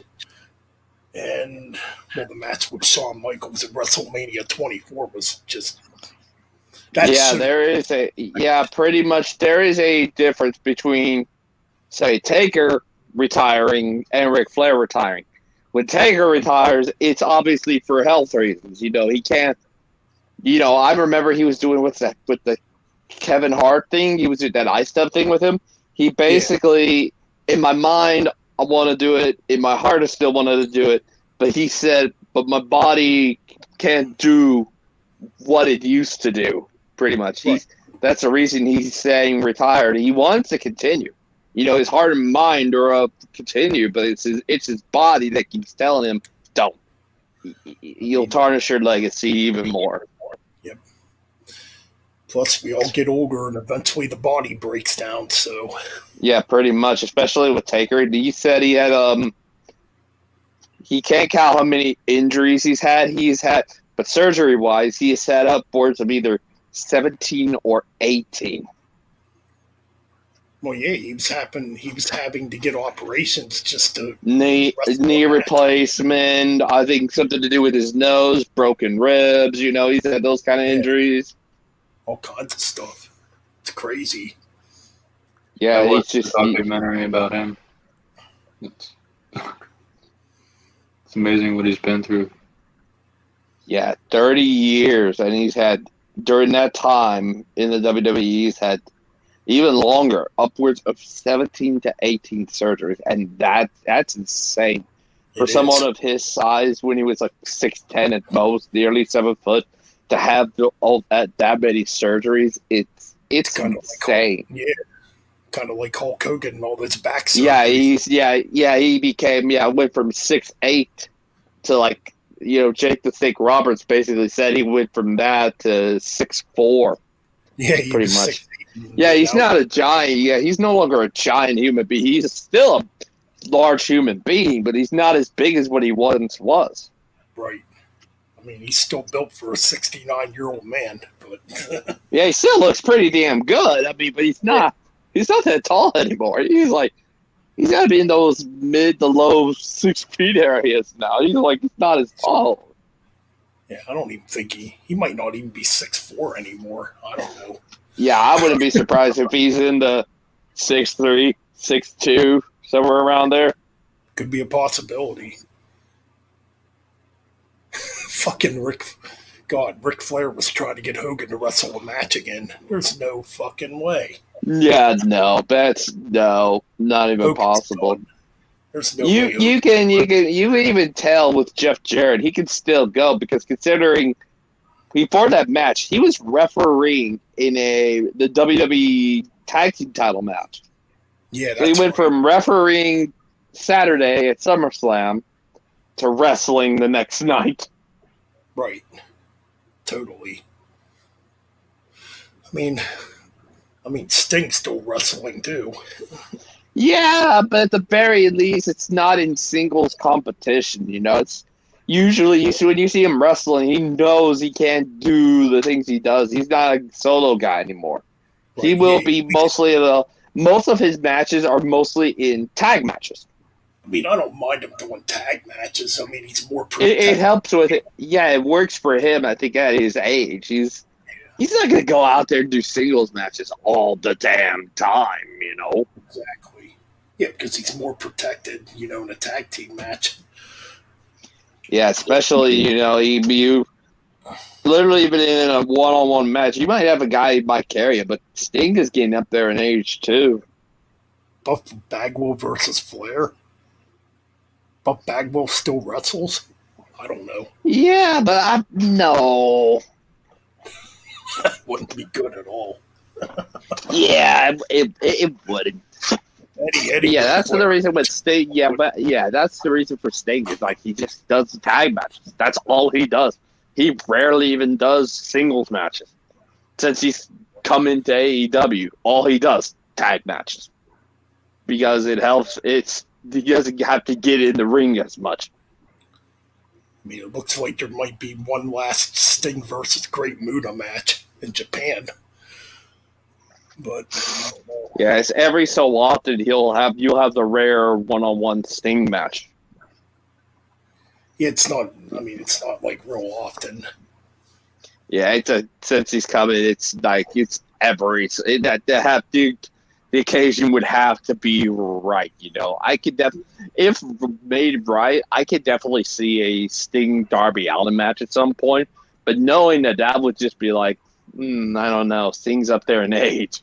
I mean, you got someone who's good in Darby Allin, but it's just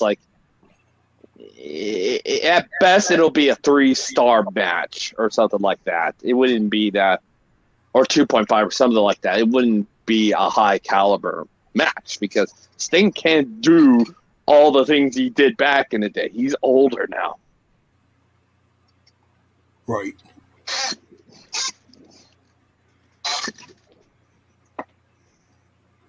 But yeah, I agree with that. Totally. So that's why they're basically putting him in tag matches because they're protected because of his age, pretty much. Oh yeah, I mean, he can't go out there and do singles matches like that anymore. Yeah, you could see. Yeah, if Taker could because he was working with someone, because Taker was still in good enough to do some singles matches, but they'd have to be, look at when he was coming back around that 2018. His first singles match back wasn't a regular singles match. It was a casket match, pretty much, against then named Rusev, but now Miro. And Miro can at that time, can go because he was super over. And, he could carry Taker easily. And then what was the next one? And then they went to a shit match with him versus Triple H. Wasn't even that great. I think that was that. Then after that, he had an even shittier match with Goldberg. To the point of where, Goldberg. Goldberg, but that shit show at the Saudi show between Goldberg and Taker, and that was just, it was to the point that he then come back and teamed with Roman in a tag match, and then I think and then he just came in and part of the Battle Royal or that thing at the end of that one Saudi show, and then that led to an AJ Styles Taker Boneyard match.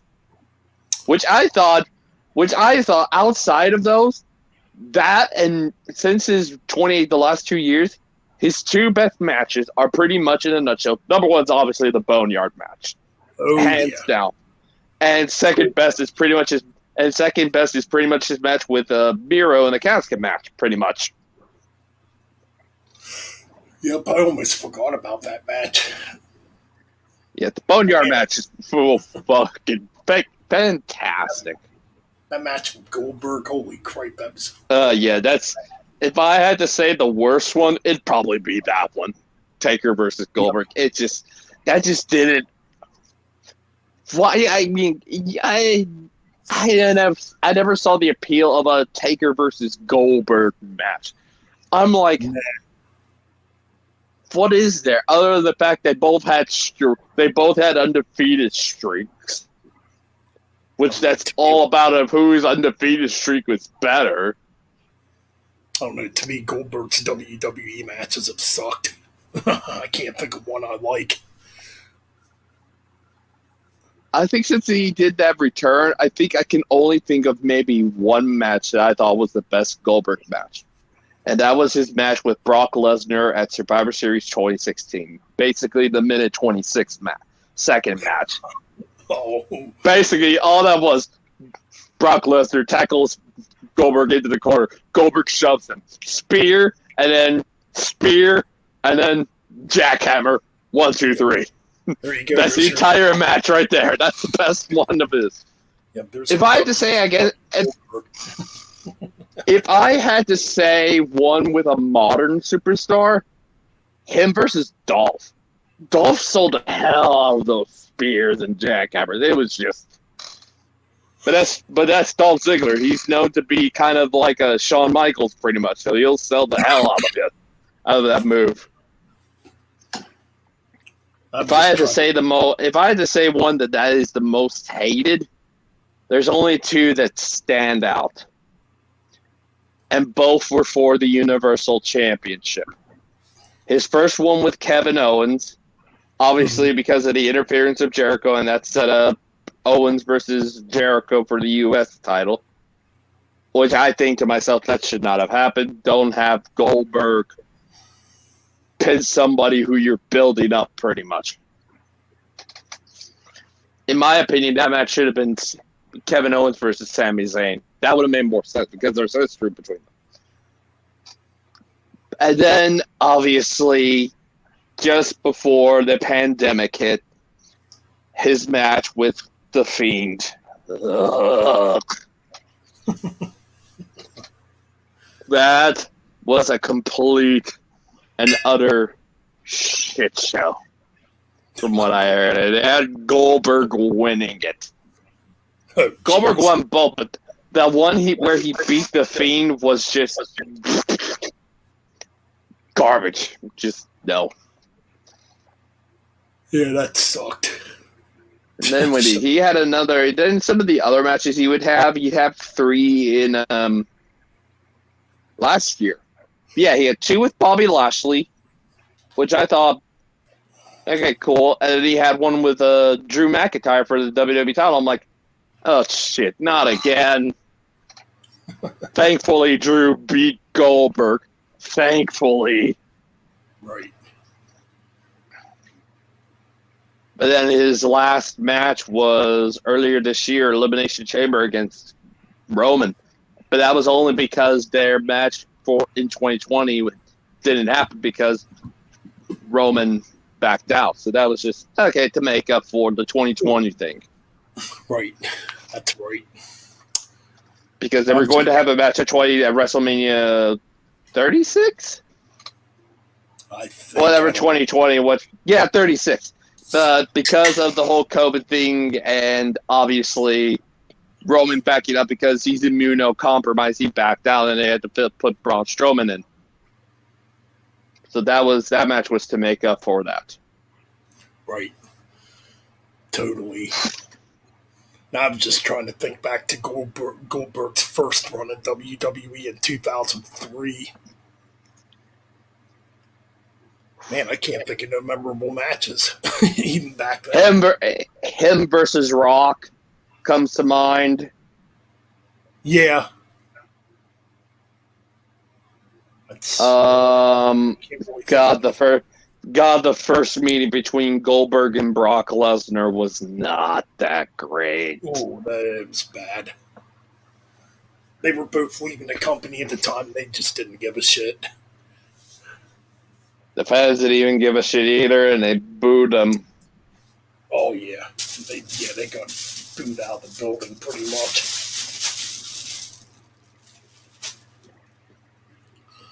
I can't really think of anything.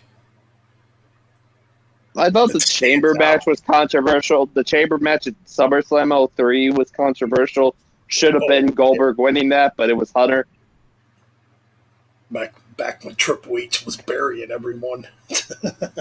Creative control. He had the creative control card. He basically was an ultimate politician at that point. Pretty much. And for good reason. He was marrying Stephanie, Vince's daughter. Yep. That was the year they finally tied the knot, pretty much. That's when they got married. It was in 2003. Pretty much. What's going on, Nick? Hey, Nick. But then they corrected that the next pay-per-view, and Goldberg won the World Heavyweight title. Lost in the triple threat, getting pinned by Triple H, obviously. Right. Totally.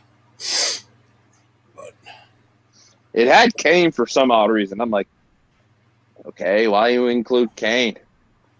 But then I also realized, because of they're playing off of, he wants a big shot because he just helped Vince McMahon bury Taker, which had Taker, go out of action and then bring back the Dead Man gimmick.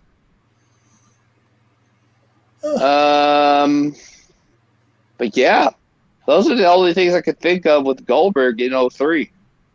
Yep. And pretty much his best run is in WCW. Pretty much. Well, really, the only good years Goldberg had was like 97 and 98. Yeah, pretty much. The streak years. That's pretty much it. That's all I remember from Goldberg. Yep. I'm doing all right, Nick. I just figured I'd do a stream. We were talking about horror movies earlier.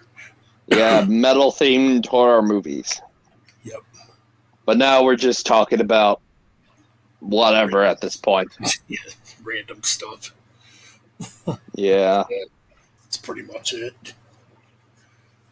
But yeah, finally, I did get the new Razor album today. I think you're right. The production could be better on it. It's a good album, but I think the guitars are mixed way too low. Like it seems like I don't know. To me, it seems like the guitars were only tracked, only once. That's kind of the vibe I get from listening to it. Yeah, I think the only thing new I have listened to is the new Slipknot. And from what I had heard outside of the end, which I still don't like, all the other songs are really good. I actually liked it. Oh yeah, I haven't listened to it yet. Yeah, Yen is the only turd from what I have heard, and it's not really that great of a song. I'm like, ugh. I thought this was like, this album is at least top 5. I don't know. People keep saying it's pretty heavy. Yes, it has some moments of heaviness, but then there's some moments of what they were doing in the previous album. There's some of the more experimentation stuff, obviously, because I remember them saying them being huge fans of, or huge fans of Mr. Bungle, pretty much. So there's experimentation going on. There's some proggy stuff in there. Right. Basically, continue off where they were doing on "We Are Not Your Kind," pretty much.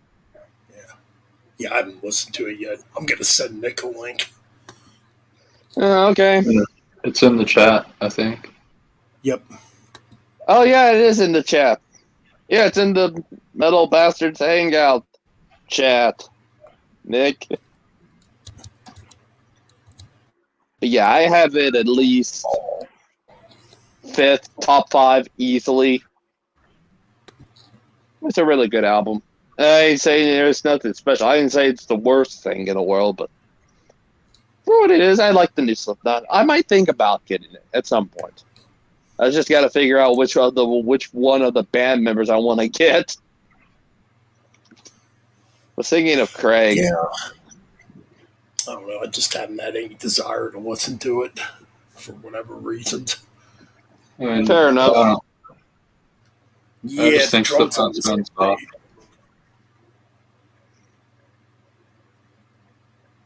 Yeah, they have been going down a steady decline with some of their albums after Point 5. Point 5, I think is, in my opinion, their best. I love that album. I love the hell out of Point 5. Oh, the riffs are good. The production's not that great, though. Well, You're Not Your Kind is kind of an interesting follow-up, but I thought it was really good.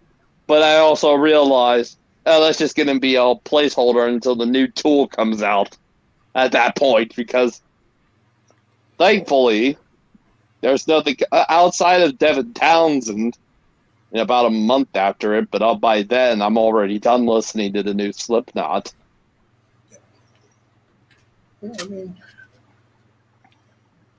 I probably won't say it's a top 5. I'd probably definitely say top 10 at least. That's where I think the new Slipknot would be for me. Oh, the new Slipknot. I don't know. Yeah, I think it's a top 10. It's nothing. It's not great compared to what's in the top 5. I think so far my top 5 I have in there are probably the new Megadeth, the new Soilwork, the new Fallujah. Probably the new Devin Townsend will be in there. I'm just trying to think of what else what could probably be in there. Maybe the new An Abstract Illusion? Maybe. That might be top 10 at least. I might need to listen to that again. I'll be back. Alright.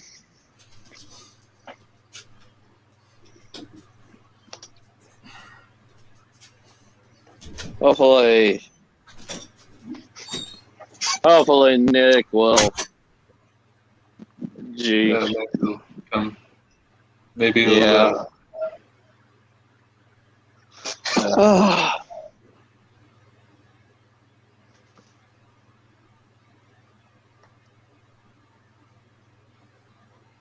Oh yeah.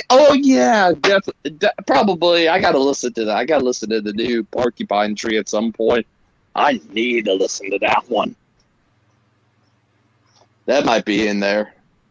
Aren't they a 90s band or something? Hmm? Aren't they a 90s band? What, Porcupine Tree? Yeah. They're a prog band. Oh, They just maybe made their first album in a long time. What was it?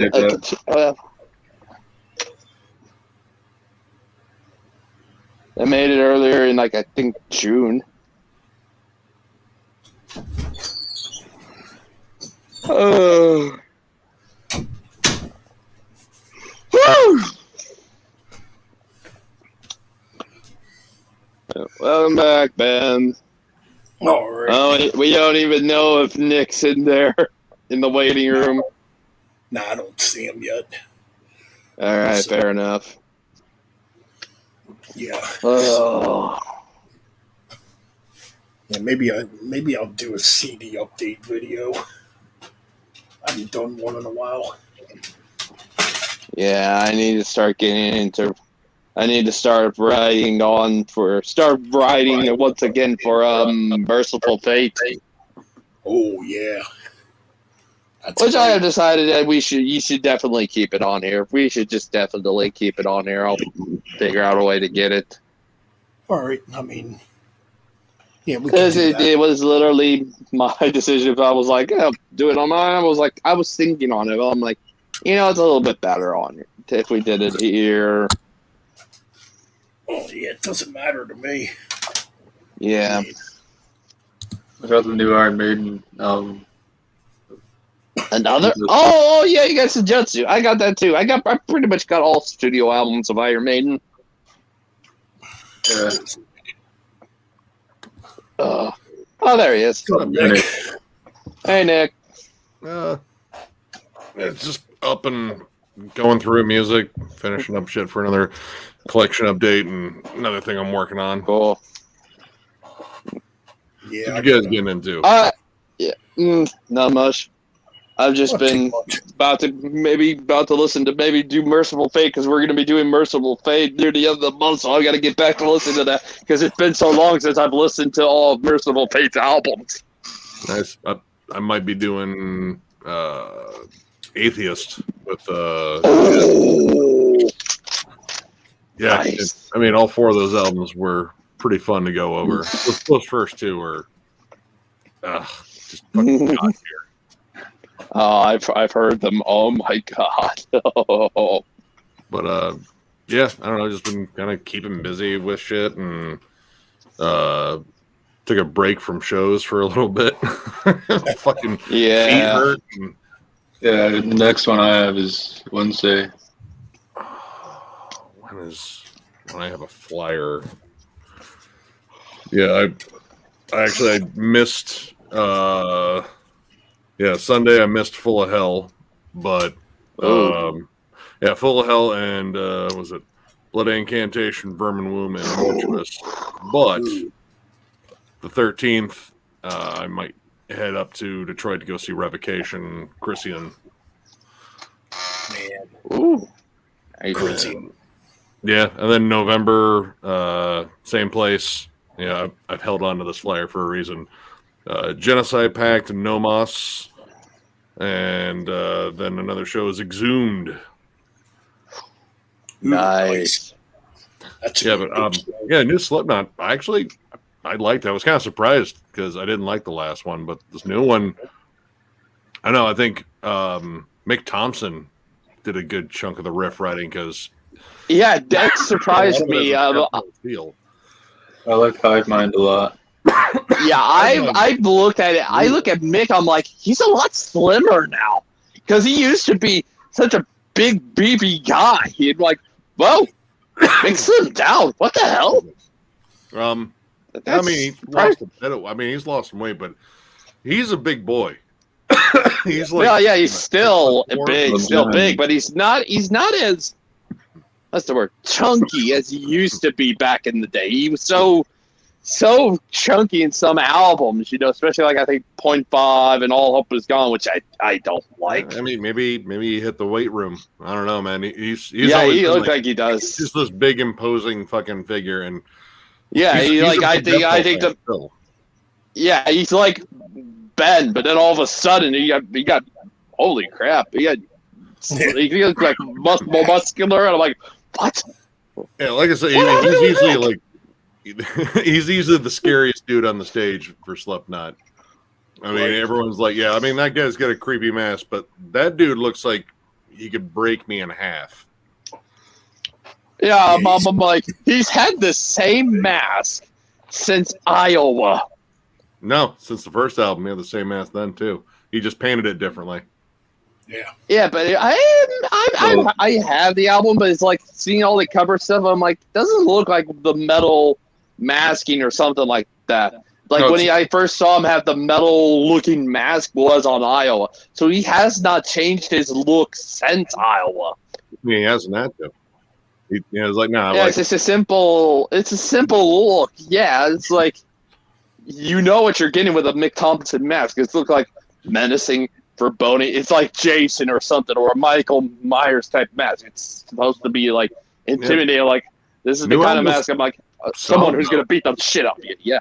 I didn't like that first track. Fucking throws me off. Like I don't get that. Like I don't understand it. It sounds like Radiohead and fucking David Bowie and Pink Floyd. Yeah, no, it's soft. It's a soft. Well, that's a lot of those. Are some of those? That's some of their influences. Hell, even they said Mr. Bungle's an influence on them. But you don't open with that. Like No. Yeah. your opening track should be a pace setter. If you're not fucking around and doing an intro, which I hate those anyway. Everyone knows that by now. But yeah, like your opening track should be a pace setter. Like this is what you're going to get, and then Yep. you know they waited until the second track to actually start. Boom. Yeah, get the dying. It was weird, song. and it's not a short song. It's like a 4.5 minute long song. So I was like, what the fuck? But 39. Yeah. Yeah. Yeah, literally, I literally think the only dud on the new Slipknot is Yen. I cannot get into that. I like that track. I like the atmospheric buildup. The atmosphere, I got to give Craig and Sid some credit, man. They really kind of built these giant soundscapes between the two of them. But yeah, but the one thing that I did not like about it is how the chorus sounds one sound, and then you go into the verse and it sounds completely different. I'm like, no. That's dynamics. That's a good shift. To me, it was like it's the only dud. But the rest of the album, the rest after that were really, really great, and I liked it. Yen to me was the only dud. Well, they kind of flipped the dynamic. Like you expect heavier verses and the big sing-songy chorus. Instead, they went with sing-songy like verses that were more like crooned, and then you get like this heavier chorus with some bigger riffs. I like that. Flip the script a little bit. But yeah, so far, I mean, the last month, man, there were a lot of fucking big releases. That was a hell of a lot to go to. I still got Tankards tomorrow, and then I have one that was a surprise release for October 1st, and it's absolutely fitting to kick off October releases. Yeah. But yeah, I don't know. Like I've been writing down stuff for my year-end list already, kind of just seeing what's all in contention. Yeah, I got a few already on mine. I got Soilwork, Fallujah, Megadeth are in. That one's in easily. I've got over 50 on my list. I'm really sure. Yeah, I'm limiting myself to 10. I've been going back and listening to shit that I have on there. It's like, I mean, it's good, but is it like end of year good or like there's certain albums I know that are absolute fucking locks. Like, yeah, that's no way it's leaving the list. But yeah, there's some of these stuff where I don't know. Yeah. I still need to get the new Crisium and Soulfly albums. The new Christian albums. I mean, it's one of those, like, if you love Christian and you like how fast they play, oh yeah, you're gonna like it. I mean, there's some good groovier songs on it, but I mean, it's Christian. They play fast. It's stupid fucking aggressive. Right. And solid production too. I dug it. I mean, it was another solid Christian album. Like, I mean, even when they're like a little off, I think they're still really good, and they kind of have their own sound going. Right. You're gonna have to get that. Yeah, Christian's good. God, man, I mean, let's see. I just now put it on here, and I don't know if y'all reviewed it earlier in the year, but I had the new Rollo Tomasi is going to be on my list. I didn't go over that one. I heard a lot of buzz about it. I've never been a Rollo Tomasi fan, so that one was one that really wasn't on. Basically, I can say because I have Devin Townsend on my mind. It's kind of like a mixture of the heavier moments sound like something that Scrappy Young Lad would do it. Then there's moments of where it sounds like, Devin Townsend solo stuff, some of the more melodic and more kind of radio-friendly sounds and stuff like that on there. It's like a back and forth of the melody side of Devin, like Ghost, Epicloud, and all that stuff. Even the new album coming out here in a couple weeks, life work, and then you get the heavier stuff, the strapping young lad heaviness, like, oof. I don't know if I have any. I don't think there were any metalcore bands that really, did it for me this year. Well, Parkway Drive, aren't they metalcore? Yeah, I mean, I heard a lot of mixed things about that new one, like even from the Die Hard. And I own some of their stuff. I thought they were just, they were all right metalcore. Like that was it. Like there were a lot of bands like they sounded like As I Lay Dying and Killswitch Engage. Oh, they're heavier than As I Lay Dying to me. Yeah, I don't know. I mean, even As I Lay Dying had like heavier moments, but I mean, it was just one of those bands. Like they're good, but they really don't do that much for me. Like most of the metalcore I listen to is like more along the lines of like Converge. Like Converge is still like top tier metalcore. I just saw them live open up for Meshuggah, and Converge fucking crushed. Nice. Yeah, Jacob Bannon, for his age, the dude is just running back and forth on the fucking stage. Like, dude, you're doing laps, man. And Converged, Shadows Fall. Yeah. I forgot that the new Living Wreckage album came out recently, about a week ago or so ago. Forgot about that. That one's got to be on here. I got to listen to that one. Yeah, Earth Crisis, like that's more metalcore that I like early Earth Crisis, especially like when some When Gamora's Season Ends. Yeah. And I'm kind of glad you mentioned Shadows Fall, but I'm glad they're back touring again.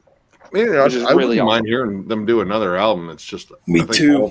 Got like other projects. I've heard they're doing. Obviously, I think Matt and John are doing the Living Wreckage thing. Now, obviously, John doing the Anthrax thing, Matt doing the Act of Defiance thing. Well, I forgot what it was. The drummer. God, I forgot his name. Who? Oh, yeah, Overkill. He's doing the Overkill thing. I don't know what Brian's doing, whatever the hell he's doing. Washington Dreadlocks. Yeah, Washington Dreadlocks. Yeah, I think he's also in a band. But I could be wrong. I think I'm right. I don't know. Honestly, like Brian Fair was kind of the one that kind of like, I don't know. He seemed like he disappeared the most. Yeah. Yeah, but it was. I heard about them coming back. I was like, yes.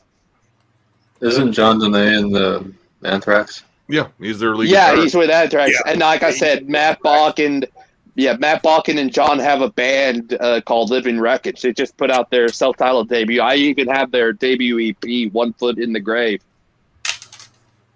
Really good stuff. It's like Shadows Fall picked up. It's like they picked up where Shadows Fall left off with on Fire from the Sky, kind of that thrashy metalcore stuff, pretty much. No, but Brian Flair did come from another band before he was in Shadows Fall. I can't remember what they were Overcast. called. Yeah, that's it. Yeah, and the bassist from Killswitch, that's where he came from too. Oh, that's right. And Phil Labonte was the original vocalist of Shadows. And then he went to do ATR with Ollie, rest in peace. Yep. I like early All That Remains. I don't like their more mainstream shit. Like I've been meaning to get it. I've been meaning to get into. I want to get the Fall Up Ideals. Fall Up Ideals is a great album. It really is. I want to get that. And then their new album, the last one with Ollie, is I've heard some of the singles. I've heard I think Fuck Love, and I'm like, oh my god, this is fucking. I haven't heard something this heavy from them since For We Are Many. From some songs sound really, really heavy on For We Are Many. Yeah, it did go back to a bit of a heavier sound on that on that last album. Yeah, I was supposed to see them in 2020, but everything got canceled. Oh yeah, and they would have had Jason Richardson, and he said joined them. Hell of a guitar player. Like,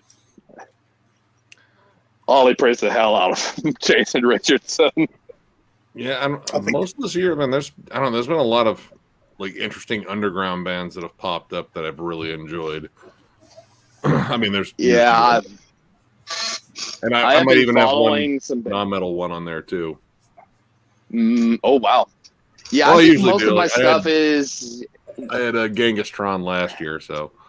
Ooh, I love that. I have a few. Yeah, I have a few bands I've been listening to from the Willow Tip Records. So I've been listening to, I think, Countless Skies, and Abstract Illusion just signed with them and released an album under them called Whoa. And then I got another one that should be coming out here soon called Parius. And they went full-on prog metal. I jammed some tracks from that. It's really cool. It's kind of cynic-y. Like, not Cynic now, but like Cynic like a while ago. Yeah, I can understand because I've heard that they just went full-on prog metal and that this new album that's about to come out is a full-on concept album. And I was like, ooh, well, this is going to be the third band from Willow Tip Records I'm going to be listening to. So they got a few cool bands on there that I'm definitely wanting to check out at some point, but trying to think of anybody else outside of maybe the new Devi. New Tony Martin's got to be in top 10 for me. That's a good album. The new Ozzy, that's got to be on there. I loved it. Ozzy album is pretty good. I dig that album. I think it's really good. I don't know if it's like year end for me, but I like it.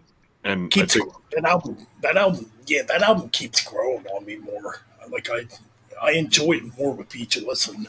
I might put the new Ozzy on here. I might put that on here. But it's got a dot by its name. Like, I'm still not really a huge fan of the production of it, but the songs to me are pretty good. The production's uneven, but I guess I can kind of understand why, because like you had different people trying to get different sounds on different tracks. Right. The only thing that's uniform is pretty much Ozzy. Man, that new oh my god, I forgot about it. Yeah, I don't get that one. Like, that's got to be a drum machine. It has to be a drum machine. Like, you listen to it, like, dude, it sounds like the hi-hat sounds like someone jingling their fucking car keys next to your ears. I noticed that, yeah. I have heard that some songs were done by either Chad Smith or the late great Taylor Hawkins. Yeah, no, that's true. Those are the only drummers on the album for Ozzy. But yeah, no, the Razor one, like, I was first off, I was psyched. Like, I was psyched that fucking Razor was coming out with an album. I don't have decibels, but I liked Open Hostility, and that drum machine works there. Yeah, because the guitars are up in the mix, you can hear them. But yeah, like, listening to that album, like, John and I were sitting back, it's like, man, are these guitars just super thin? It's like, yeah, super thin and single tracked, and I know they got one guitar. Yeah, but that's kind of the vibe I got. I'm like, these guitars have to be single tracked. Yeah, you know, and like you can single track them, but like, you know, put them up in the mix a little bit. Like, you know, I can't hear past Jingle Bells the fucking hi-hat. Right. I mean, I thought the songs were great. It's just the production. The songs were pretty fun. I mean, they were kind of like, I don't know. I feel like I got kind of like the B-sides from stuff that would have been on Open Hostility or Shotgun Justice. Like, they were still fun, especially the title track. I thought the title track was really fucking good. That was a good one. There was another one I really enjoyed off of it too. Where's my CD at here? I don't mind some Was it Mr. Darkness? That's a good one too, but Cycle of Content I really enjoyed. Yeah, dude, that was one of my favorites easily. Yep. Yeah, I just realized another album that I definitely going to put on mine. The debut, the Halo Effects debut album. I thought that was pretty solid. Yeah, I don't know if it's like year end for me, but they did a really good job. They're already working on an EP. Woo! Yeah, I was looking in here. What other one? There was a couple of First Rate Hate. I like First Rate Hate. That's a really good one too. King Shit's kind of fucking goofy, but it's kind of fun. Yeah, King Shit is definitely a goofy track. Crossed is a ripper. Yeah. It's got some rippers on it for sure. And the tempo definitely don't let up. It's just like straight up fast the whole way through pretty much. I mean, that's kind of what I expect from Razor. Pretty much. They got one gear. Yeah. Ever since Violent Restitution. Oh, God, that album fucking whoops ass. Yep. Shotgun Justice. Yeah, because John hadn't really heard Razor and was like, well, it's kind of just Canadian Slayer, but I played him Stab in the Back off of Shotgun Justice. Like, this is pretty much baseline what you get, like, on this album. And I was like, Jesus Christ, man, those guys are fucking going hard. But yeah, sometimes they lose a beat, but I don't give a shit. There's so much energy here. You know, it's just gnarly. And their album covers are kind of questionable. Yeah, very true. even this new one. It's just, I don't know. Like, I just look at it as like, yeah, okay, it's self-referential. I mean, it's Razor. I mean, it's definitely a Razor cover. Yep. That's pretty much all I could say about it. You get some hot chick here, then you get this guitar decapitating, which what looks like it could be a politician's head off. I don't know. Record exec? Could be too. Could be. There's a band from Texas called I Am. I don't know if you've heard them, Nick. Actually, I've seen them. They when I went to see, I think it was last year when I went to go see Nile Incantation, Sanguisugabog. The opening act was I Am, and they were pretty decent, like just kind of groovy death metal. Like it just, had a good bounce to it. So actually, I mean, I was going over shit for Texas because I think Texas might be the next state I do on the States of Metal thing. The Ohio one was a lot of fun just because that's my backyard, and I actually do know a bit about the state because I've lived here my entire fucking life. But yeah, the Texas one, I was like, man, because I was almost kind of torn there because great death metal scene, but also like some really good fucking thrash metal that's come out of there too. Oh yeah, definitely. But I don't know. I feel like I got to do the death metal scene because that one's like really fucking jumping right now, just in terms of bands popping up everywhere. Yeah. I mean, that's gonna at least put a smile on my face because I do live here in Texas. That'll definitely put a smile on my face. Dude, there's a lot going on. Creeping Death, Frozen Soul. I mean, Frozen Soul kind of blew up like bigger than I thought, because I mean, you don't think like a death metal band is going to get like super popular, but they ended up getting like a little bit of like a crossover success there. Tribal Gate seems to be getting a lot of press. Seems like death metal is pretty popular at the moment. I swear, man, you could throw a fucking rock in any direction, fucking hit some up and coming death metal band that's like practicing in their garage or some shit. Yeah. Outside of death, I think, did Texas Hippie Coalition form in Texas because of the name? I mean, I would think so. I don't know. I have one of their albums, and that's the only album I'll probably ever own by them. I didn't think it was very good. But no, like I mean, of course, Pantera. Yep, obviously. And actually, recently, like Power Trip kind of, I would say, was probably the spark. Band. Like, speaking of which, I just got a Power Trip CD today. Who else? You had Nightmare Logic or Manifest Decimation? Oh, there it is. Nightmare Logic. That album is That's good. borderline perfect. It is perfect. It's got. I'm trying to. I mean, the rips are just killer on here. I think the first time I heard Riley Gale was on that Body Count album. Man, freaking good stuff. I picked up Manifest Decimation, their first album, on a whim, just because like I heard like a bit of hype, and even the record store owner that I know was like, "Dude, I've been hearing nothing but good things about this band," and jammed it. And I think I got the song Crossbreaker, and I was like, man, I think I'm a fucking fan right now. Like, holy shit! Like, it just captures like an old school energy. Like, it's that, kind of like 80s, 90s pissed off, fucking shitty, disenchanted kid energy. But I don't know, something like a little bit smarter about it. But the riffs stay primal. Right. I get a Sepultura vibe from it. I mean, in the obituary, Yeah. And it was all single bass, like a single bass, like single kick drum. Right. Yeah, like all the breakdowns, single bass drum shit. Like Chris Olsch, which he's a mammoth grinder too, but he plays guitars there. But yeah, his like drum work was like, I wouldn't say basic because it was really good. Yeah. But it was very, very simplified. It drove the songs. Like, he didn't try to do anything overtly flashy. It's like, no, you stay in the pocket, you keep the groove, and then watch these fucking savages spin around and fucking hit each other. It's gonna be amazing. Exactly. Oh, yeah. I'm just trying to still think of other Texas metal bands because I'm literally running a blank. See, you got Rigor Mortis, yep. Hellstar. Hellstar? Yeah. The power metal band? Yeah. They're from Texas. Wow, I never knew that. Wow. I don't know if you guys have heard of Judiciary. That name sounds familiar. Relatively new. They kind of power trip-ish. I think they only have one album out, but it is pretty damn good. Nice. Well.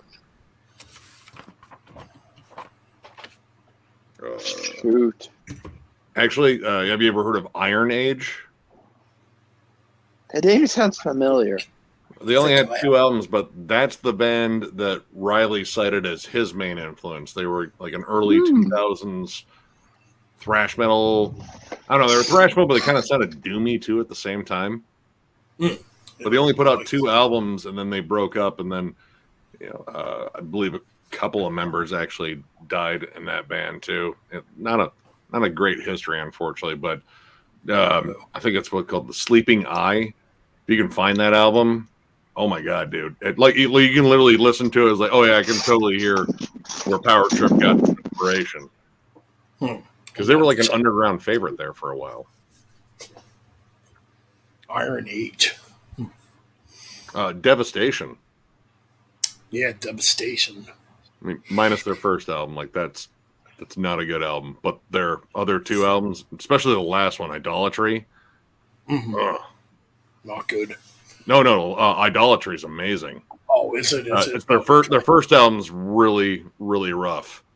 But their other 2, I think it was Signs of Life was the second one, which was really good, and then Idolatry is fucking incredible. Like almost kind of death thrash. Gonna have to check those out.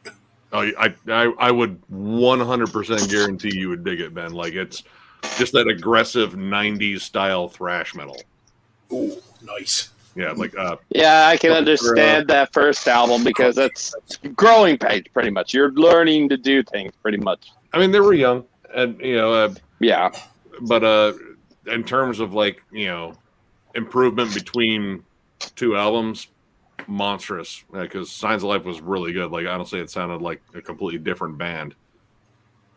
That's true. There was a Slayer from Texas back Yep. in the early 80s. Didn't they have like 2 initials too, like Slayer or something? Or Yep. Yes, I think it's San Antonio Slayer. SA Slayer or Slayer SA? Yeah. Yeah, I remember that. Or SA. Excuse me, SA Slayer.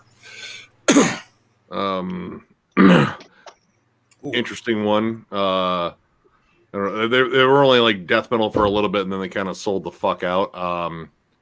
Christian death metal, Embodiment.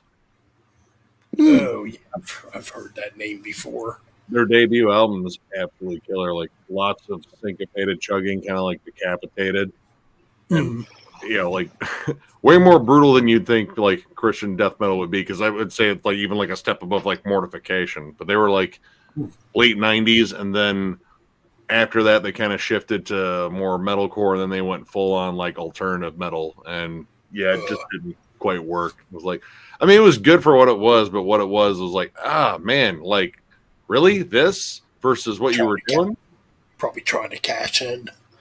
Yeah. I want to say that was mid 2000s. So, I mean, there was, I suppose, a chance that they could have broke big, but at the same time, they were on like Solid State Records. So, yeah. That's airplay and stuff. I don't know if they were going to quite get it. I tell you, what was the only band that I could have thought? I don't even know if they were on that label at that time, but Demon Hunter. Yep. They were maybe trying to go for more like Demon Hunter or something like that, because Demon Hunter is also Christian too. It was more akin to like even like more radio friendly nu metal, like all clean vocals. The guitars were down tuned, they were kind of heavy, but in terms of like the death metal ferocity, it was all fucking removed. Wow. I mean, I think at that point, a lot of band members had cycled in and out, and I guess when you get, a lot of people with a lot of different ideas, like the old ideas kind of leave with the old members. Yeah, they just sold the fuck out. I would say so. Okay. Yeah, but I'm still diving into Texas. Like, Devourment, of course, is probably going to get brought up. Yeah, that's every. Slam fans like, dude, they're fucking sick, that fucking snare, like, But honestly, they are pretty good. I'm just not into everything they do. Let's see. I think the black metal band Apsu's from Texas also. Yep. Ooh, nice. Oh man, that discography is so fucking good.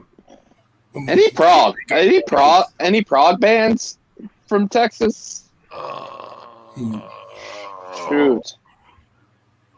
Actually, hold on. It's a tough one. Well, I mean, technically, King's X, they're from Texas, right? Yeah. No, they're from Missouri. My bad.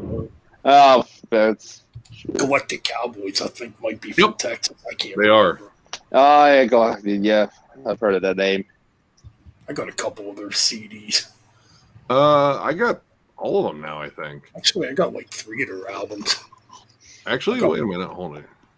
Got like 1 on cassette, 2 on CD, or 2 on cassettes, and 1 on CD. Well, I guess maybe King's X is based in Texas now, but they're from Missouri. But they had them listed.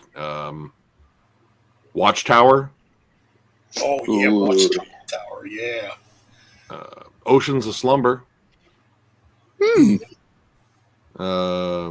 Scale the Summit. Really? From Texas? Yep, they're from Texas. Wow, I never knew that. They're just an instrumental band. I did not know they're from Texas. And not surprisingly, Spastic Inc.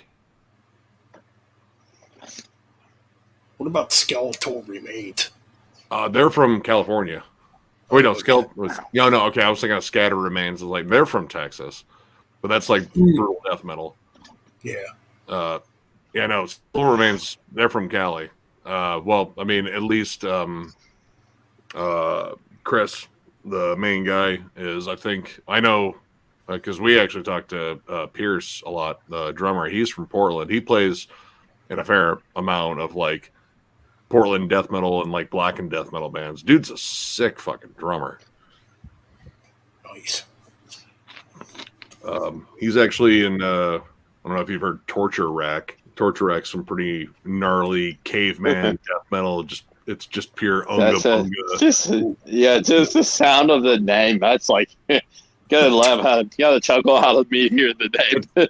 Like, very old school, like lots of like bolt thrower groove, but with that extra sort of like chunkiness to it to make it sound gross, and all the vocals are just like super low in the background. Mm.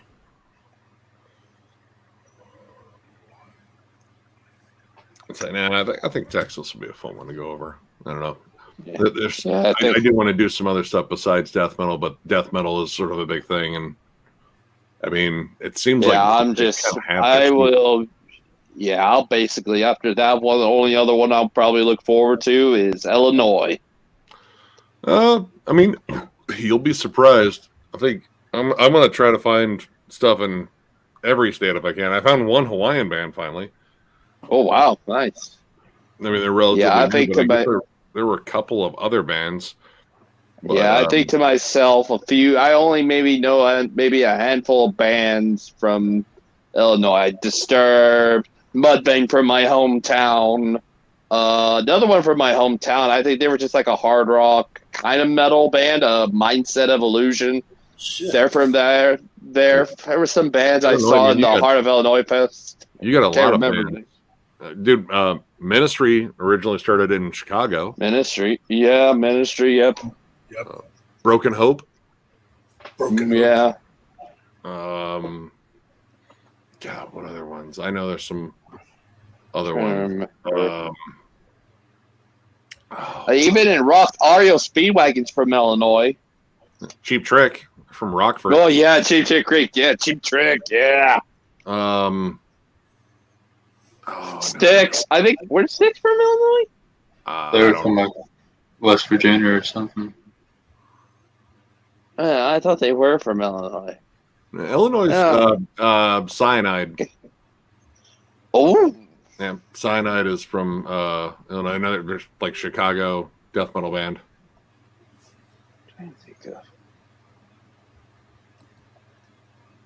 Some of the members, they never really formed in there, but some of the members of Tool are from like Libertyville, Illinois. Maynard's from Akron. Yeah, he was the only one out of those, pretty much. But I know Adam Jones is from Libertyville. I think Danny or something like that is from Libertyville. Just pretty much everybody. The originals were from Libertyville. I don't know. Like I said, every state's kind of got their stuff. Like I was just going over a band that from Vermont or New Hampshire. So I mean, there's stuff defined in all of them. I think it's going to take a while, and it's a lot of pretty much figuring out the scenes and shit. Like yeah. Washington, I might just go black metal on that one because there's a lot of black metal that comes out of Washington, like the whole Cascadian and tune with nature stuff. California is going to be, I can see California being so damn big. California, I mean, the simple route is to go Bay Area because, exactly. Bay Area thrash, but even then you also think of, I think Leviathan is from California, Oakland to be more exact. Disaster too is from California. Yep. Yeah, that's right. Yeah, that's right. That's hard to believe that Disaster and Leviathan are in the same state. But you also got you got Death, you got Autopsy, you got Possessed too. So there's death metal out there. Oh yeah, yeah. Even heavy metal, the glam bands, pretty much. Motley Crue and all of them. So good on ignoring those bands. That's literally you literally got like a melting pot of so many bands from California. It's not even funny. You think about how many giant populous cities there are there and how many people there. Yeah, I mean, like you're bound to have giant music scenes. I mean, they still have like some, like tons of bands that come out of there. Yeah, it's crazy. They're from California, obviously. That new Autopsy fucking rips. It's so much fucking fun. Oh, the new Autopsy. Yeah, I wanted to get that today, and our record shop didn't have it yet. They had it on vinyl. I didn't want it on vinyl. It's so worth it.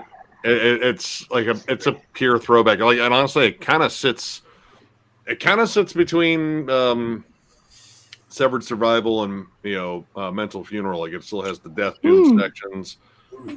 the thrashy, fast death metal. Dude, Chris Reifert sounds like a fucking lunatic. It's amazing. Nice. Yeah, I know a record shop said they might have it in by Friday, so I'm definitely gonna have to go pick it up. Yeah, I think the only other state that I could think of that's even close to the amount of metal bands as like California is Florida. I mean that's Florida. The whole death metal scene there. Yeah, pretty much. It's the thing is, like, that's pretty close. It's just so much. It's just there's a lot of stuff I could bring up that it's more underground too. Wait, California. Isn't that where the grunge bands are too? Some of them. Seattle was kind of the big hub. Yeah, Washington pretty much. Washington is pretty much the grunge home, pretty much for a lot of bands. Who's from Orlando? The ones that I think are going to be like tougher are like the Dakotas, Montana, Wyoming. Yeah, kind of the lack of people there. Yeah, you may be lucky to get one band or something like that from those areas. Those I might not just go like genre specific. It's like, hey, listen, I'm gonna have to just do flat out. Here's the metal bands that I could find in my collection that are from there. You need more people in your state, guys. Exactly.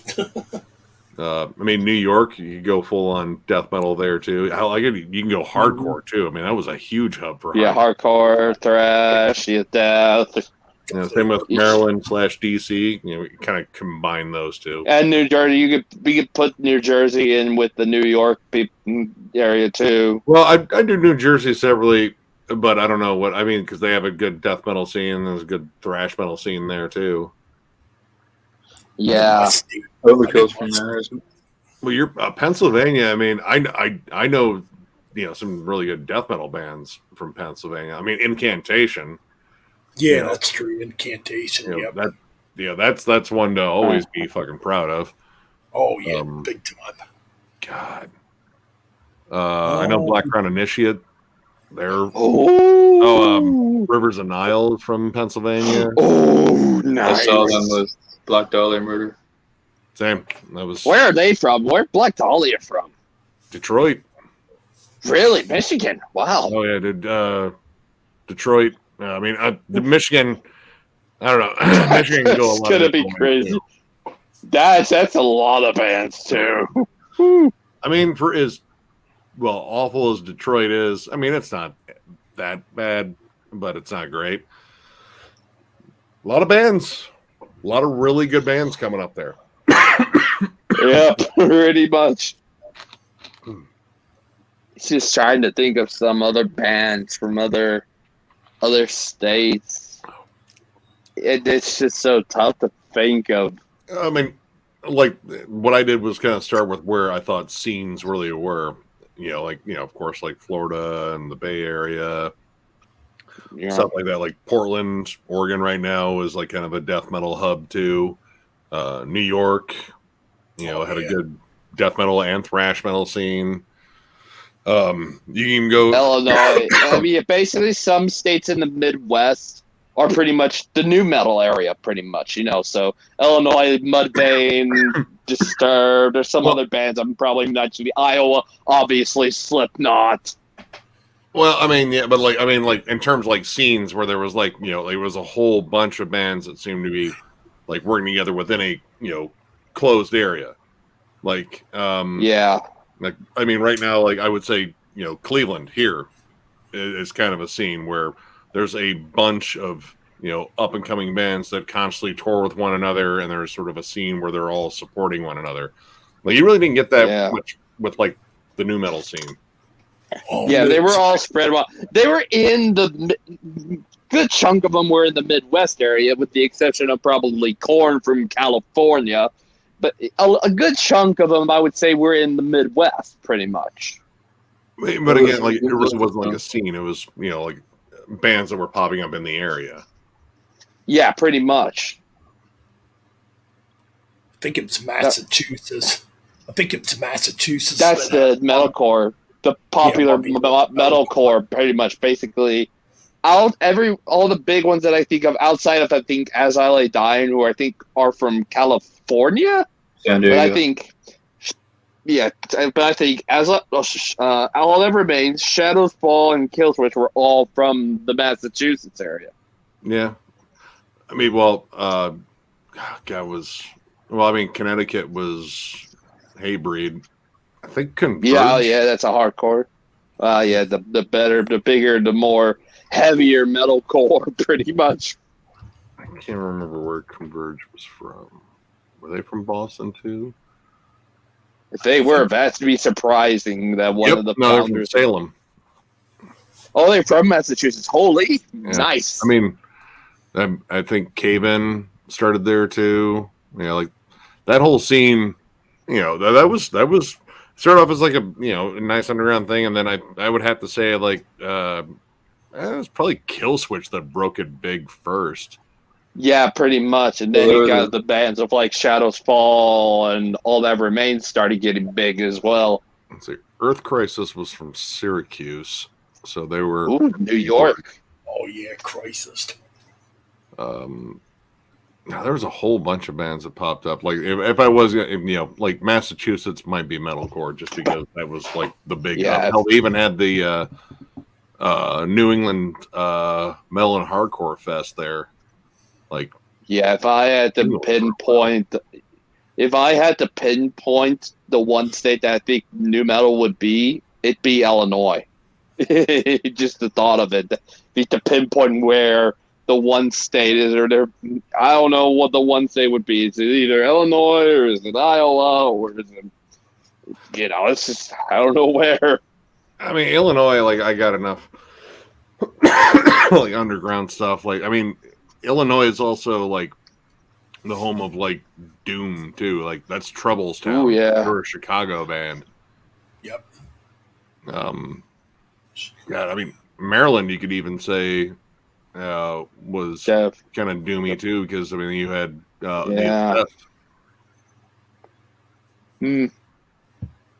I mean I think for most of his career that's where Wino fucking lived, was in Maryland.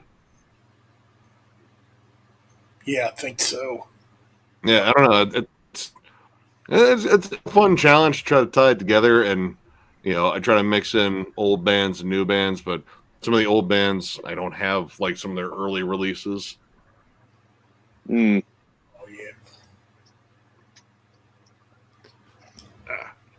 Some of that shit's kind of hard to fucking find, and getting people to fucking part with it. Really. Then you got Virginia, which has Lamb of God. And new wave of American heavy metal, pretty much. But you also have Iron Reagan and Municipal Waste. Yep. Yeah. And Gwar. Yeah, that's what I was going to say. Gwar? Gwar? They're from Richmond. Wow. I think Pentagram was from Virginia too. Are they from Pentagram? God, Mastodon's from there. They're from Atlanta. They're from Georgia. Georgia. They're a Georgia band. Wow. I would probably do like the sludge stoner scene, because you get Mastodon, Baroness, Kylesta, Black Tusk. Yeah, wow, Baroness. Oh yeah, all of them from Georgia. That's interesting. Yeah. What about? I was actually I'm trying to remember where's Coheed. Where's Coheed from? I'm trying to remember where Coheed and Cambria is from, because they're probably placed in early on. They were placed into that. I guess that pop punk stuff, and then they got more into the prog rock, prog metal stuff, like with later albums like the Good Apollo albums, and just with Onward, pretty much. They're from New York. They're from New York. Oh, nice. I thought they were from California, San Diego. Yeah, I look at them. I'm like, I think they live in California, but I didn't know where they were from.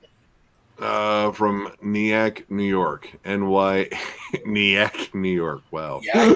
That's a weird name. Weird name of a town. Nyack, New York. NYACK. It's a Yeah. I'm real like, place. that's such a weird I town know. to come from. I know Miller expressed interest in doing the Louisiana sludge scene too, because Oh yeah, down. I think down Crowbar, or is down. God. Well, Acid Bath, of course. Oh, I'll be acid bath. Yeah, fuck yeah. Like 7 foot Goat Whore? from there. Are Goat Whore from Louisiana? Because they have a member that's from Acid Bath. Yeah. Well, I mean, Hell yeah. we have a member from Soylent Green too, which that's also Ooh. that was. Yeah, that's. I always true. thought Soylent Green was a really hard to categorize band, but I really just enjoyed them because they grindcore fucking flip outs and then just slow southern sludge metal. It was like, dude, this is. I'm this trying is to think fucking- where you. Yeah, where would Kingdom of Sorrow be at, or where would they be based from? I mean, Based in Louisiana too. I'm pretty sure it was based on because I think they did all that in Kirk Windstein's studio. Yeah, I would think. Yeah, I love Kingdom of Sorrow. I wish they did more stuff because it's been so dang long since I mean, their last both of album. them got busy, but I mean, the whole Kirk Riff Lord thing that was pretty much started by Jamie Josty. Just kept calling him Riff Lord and started making shirts and shit. Yeah, I was like, yeah, here's your title. I was like, okay. cool. Yep. Let me try to think. Where would Skeleton Witch be? They're in Ohio. Be from- They're from Athens. Oh, they're an Ohio band. Wow, Yeah. I never knew that. Yeah, I've been a fan of them since Beyond the Permafrost, and What's their 08? Is that their 08 album? no, I think that's earlier than that. Yeah, I've been a fan since their 2008 album and first got Forever Abomination. Yeah, Beyond the Permafrost was 2007. And then they had, was it Breathing 2008, Fire, and then 2009? Forever Abomination, Yeah. 2011. Yep, I have Forever Abomination. Love it. I think I Still first to this heard day. it around 2007. Beyond the Permafrost, when that came out, like I recognized the artwork right away because it was John Baisley from Baroness's like cool watercolor stuff. Yeah. And then jamming it was like, man, this is just riff after riff and surprisingly melodic for as like heavy and dark as it was. Right. Yeah. I wasn't too far off from you, Ben. The first time I discovered them, they were going to be on Ozfest 2010. I discovered them. I was just like, I'll check these guys out. Cool logo. Heard, I think, a song or two from Breathing Fire or something like that. And then just, I think, saw Forever Abomination at, of all places, Hot Topic. And I just like, fuck it, I'm buying this. And I didn't regret buying it. It's such a... Oh. That's a good album. Love I mean, it. honestly, I don't think they have a flat out bad album, even with the new frontman. Because I think was it Chance Garnett was their original frontman. Yeah, but he and his there was a brother that plays guitar in there as well. I believe Chance Nate? had some issues with booze, like some real bad issues Yeah. that were really hurting the band's performances. But yeah, the only time I ever got to see Skeleton Witch was with the new frontman, and that was with Obituary and Pallbearer. Ooh. Obituary is good live. Oh, they're killer live. Let's see, I saw. Yeah, it was at Ozfest 2010 in New Jersey. Where I seen a Skeleton Witch, and they still had the original Yeah. vocalist. Yeah, I remember. That's where also I found out about Kingdom of Sorrow because they were on the same bill as Yep. Skeleton Witch. Kingdom of Sorrow. There was a lot of bands. Yeah, there was a lot of bands I discovered through that 2010 Ozfest. Skeleton Witch, Goat Whore, Kingdom of Sorrow, which to this day I still have the original one that I bought from 2010 to this very day. It's just like, wow, I can't believe I still have it to this day. I got stuff much older than that anyway. Yeah. It's one of the last remaining old ones I've had that I bought when it was brand new that I still carry over to this day. Like, there's only maybe a handful I still own a copy of, pretty much. Yeah, no comment. Yeah, I'm not gonna comment. This is Right on. But yeah, but I don't know. The whole stage thing is a kind of a fun challenge. I like it. Like finding scenes, finding like a certain style of metal that came out of one particular area. It's fun. That and getting to make references about states and shit and like jokes. That's always good too.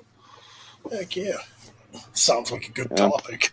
Yeah, I don't know. I mean, it's been fun. I mean, it's something else to do, and it kind of gives me something to do in between like collection updates and shit, and I can space out the underrated albums a little bit more.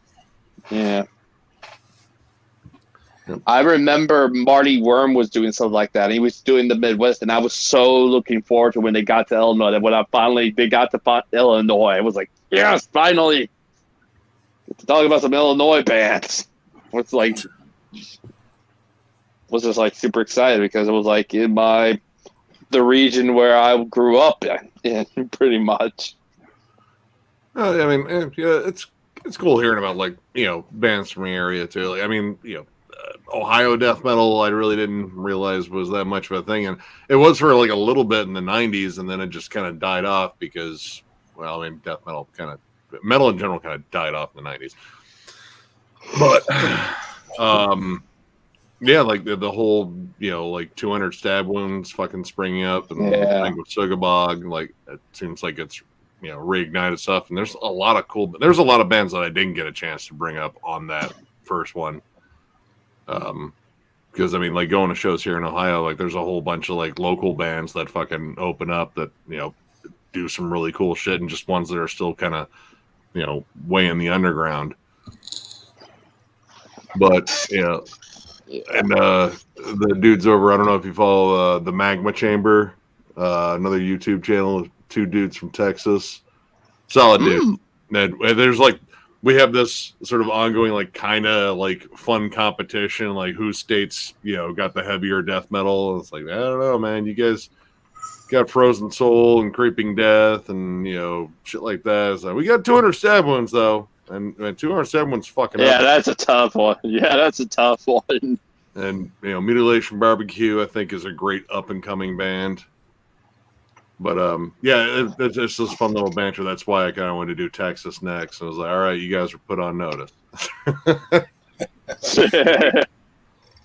does make me happy a little bit. And there's already people asking, I was like, you gonna do like other countries? Like, yeah. I mean, I still got like 50 states to go through, but it's a lot. It's a lot of. But I do want to you get across the pond, like Scandinavia, of course, like Sweden, Finland, Norway, like pretty much. Like, Sweden, that's where the whole Sweden with the Gothenburg, Norway with the Norwegian black metal bands and all Stockholm. That. Stockholm's that's the town I love in Sweden. Stockholm. Oh yes. Oh, Beth. If I'm correct. Yep. I think I'm right. I mean, talking about like Beth. Entombed, Dismember, Grave. I think Grave's from Stockholm too. Bloodbath. Ooh, yeah. That new Bloodbath fucking whoops ass. It's so fucking good. Is that a monomarth from it too? It's monomarth from. I think they are from Stockholm. Keep hearing their new album's not that good. It's decent. It's an monomarth album. Yeah, and then you got the Sweden. I think you think some of the mellow deaths. I think Soilwork, In Flame, Dark Tranquility. They're from Stockholm. It's an Amon Amarth album. Like, I mean, honestly, they've been like pretty much. I think from With Odin by Our Side on, it's good, but you're kind of getting the same album each time. Yeah, you'll get the occasional one. You'll get the occasional one where it's gonna sound pretty awesome. Like I think some recent ones that I think to myself are awesome. I think 2011 Search Horizon, and then I like that. 2019, and then with 2019 Berserker. No, because I liked that. I was like, well, at least this is a step up from Yom's Viking, because I was like, Yom's Viking. I was kind of like, I was already bored by the end of it. I was like, I was bored by the beginning of Berserker. That album, it was like this new one is better than Berserker. I will 100% say that. That isn't necessarily saying that much because I didn't like that album, but there's some really good songs in it. There's also some ones like, I think I heard this 3 albums. Yeah, it's the same. It's the same thing with Trivium for me. It was like I heard, in the Court of the Dragon. I was like, this is good, but I've heard this before. Yeah. For me, it started with Deceiver of the Gods. That's when it started to go downhill. Yeah, I didn't care for Deceiver. I really like Blood Eagle. Blood Eagle's a fucking ripping song. Yeah, that one's a good song. But yeah, it had some good stuff, but I think, like I said, With Odin by Our Side was the one I would peg particularly as saying, like, all right, they found their formula. Like, this is what's gonna, sell records, and they're having fun with it. And now, how many times can we talk about Viking shit and make it interesting each time? And I think they're just kind of running out there. Like, it's like, yes, no, this is Vikings, and you're doing Viking things and row ships and fucking stab people. Yeah, pretty much. Mead, drink it, cool. I think Yom's Viking is a concept album. Yep. The story's nice and dark. Yeah. I mean, I actually looked up the story behind it. I was like, well, that's actually, fuck a happy ending, I guess. It's still like. But that's become kind of the thing. It's like, their albums are kind of interchangeable. Kind of cheesy. Yeah. I mean, cheese. Yeah. I think you have to embrace the cheese of the Monomarth. It translates well live. Like, you go see a Monomarth live, and there are dudes in fucking armor, spears and shit. Yeah. There are occasionally dudes in armor in the fucking pit. Oh wow. What was it? It was when we went to go see them. They were doing all of Surtur Rising and then a whole set of other nice songs. And it was at Peabody's in Cleveland, and there were dudes with, of course, the Viking braids in their beard. There was a dude that looked like he knitted his own Viking helmet, like it had little fucking horns on it. There's another dude that came in with a paper mache one. It was like, y'all are fucking crafty. And then there was the dude that actually wore chainmail, like, wow, this fucking band shirt. It was like even my brother-in-law, who's 6'8" and big dude, looked at him and was like, dude, you're fucking asking for it. Like, they're gonna see you as a challenge. Like, all right, I bet I can break his fucking ribs through that. But I mean, and of course the special at the bar was mead, and it's like, cool, I can get drunk and slip into a diabetic coma because this is just pure fucking sugar.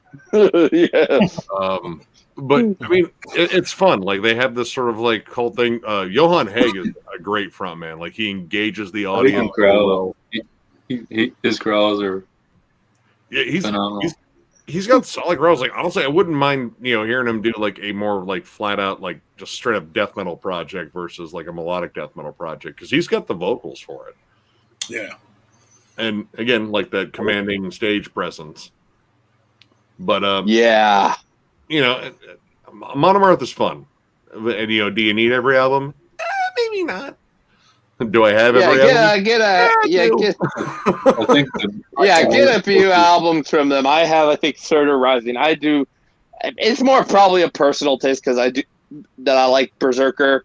It's more of a personal taste because I like that. I like that some songs on there a lot. Yeah, so for me, it was just it was kind of a dull album. Like, I was kind of waiting for something more to happen because I like hearing the occasional surprise, and there were None on that one. I don't know. For me, it's still the first 3 albums. First 4 That's for me. my favorite. The first one I ever got was, I think, the re-release of Versus the World from Great Amon Amarth. That's still a good album. Mine I was like like that one. Starter Rising. I think. Yeah, and then immediately got Surtur Rising after that. The first It I took heard me a was while actually, a Metal Blade sampler that had Victorious March on it, which that became like one of their big songs that we play Anthems. every time. So I actually went out and got one sent from Golden Hall not long after that. But yeah, the earlier stuff is pretty solid. Like Versus the World, I think, is especially strong one. Avengers okay, Crusher's okay. But that first album I think is really fucking good. Yeah, that one kind of has some black I metal. can't stand the production on it. It's rough. I mean, it's their first album. The guitars are a little squawky. I love that rough production on that debut. Yeah. Yeah, but I mean, now it's like this big, huge production every time. It's like, you know what? If a raw album would probably suit them. Yeah, the first one I ever got was the Crusher back when it came out in 2001, and I was really into them. I mean, back then. Same. I mean, I honestly like outside of Enslaved, that was like my first like Viking themed metal band. I was like, this is just kind of a fun theme. Like all they sing about is like killing and raping. Killing, raping, pillaging, an occasional Norse god, even though they're Swedish. And other Viking stuff like getting drunk and then pillaging. Battle. Yeah, pretty much. It's a simple formula, really, when you think about it. I just think that the music just got too formulaic. Like they hit their stride, and then it's like, oh, now this is just like cashing in a paycheck. I think because they know people are going to buy it. Like I know that new album sold well. I know there's so many bands out there that they continuously keep evolving and keep challenging themselves from release to release. Like the ones that kind of just put up the same album, they start getting old after a while. Like I mean, the first week of October, there's a new Lamb of God coming out. I'm going to review it, but after that last one, I don't have like the highest hopes for it. I could be wrong. It could be fucking amazing. Yeah. And you also got someone else like Devin Townsend, who he can make a heavy, strappy young lad, and then next thing you know, he can make a freaking country album. Debbie's creative. Exactly. He can pretty much do it all. Yeah. Yeah. The one time I saw Devin Townsend he was opening for Avatar. What year? 2019. Oh, we might have been touring for Empath. It was all acoustic. I'll be back. Oh, wow. Huh, all right. Interesting. That's very interesting. Well, here, give me a sec. I need to pee, and I'm going to go have a smoke. Be right back. All right. Wow, that's... Yeah, that would have been around Empath. He was just about to release Empath and then do his tour for Empath. And like, why open for Avatar? I was like, Devin's too big. I think, what? Devin's got this big deal stage presence. And yet he's opening for a band called Avatar?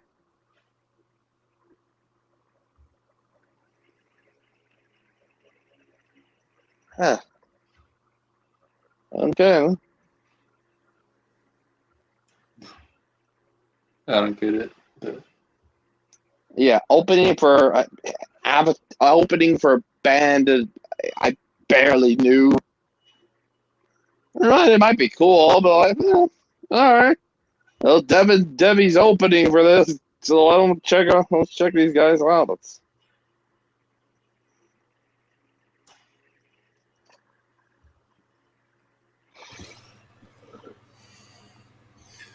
Yeah, I'm not really a big fan of Avatar. I don't know. I can't. Well, but what kind of music are they? They're like a melodic death metal. Melodic. Yeah. Debbie opening up for a melodic death metal band who isn't either Soilwork, In Flames, or Dark Tranquility. I don't get that. Well, they're avant-garde, I think, because they have some weird. Avant-garde. Oh, avant-garde. Yeah, they're kind of. Yeah, they got a unique sound. Oh, so they're kind of like one of those. What's a good example? Or they're like a technically better Gorgas.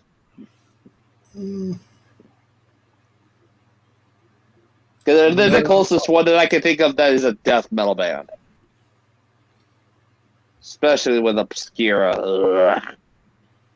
They got Blackwater Park blew it out of the water in that one tournament. Man, speaking of Opeth, I got to get those older albums again. I got Which ones? Well, I used to have almost all of them at one time. Up till, oh, jeez. It would have been up till Ghost Reveries. I had like every album at one point. Oh, nice. This was a long time ago. Then, oh, wow. I sold a bunch of CDs back in the mid-2000s and sold a lot of the Opeths. Oh, man, why did you do that? I really needed money at the time, though.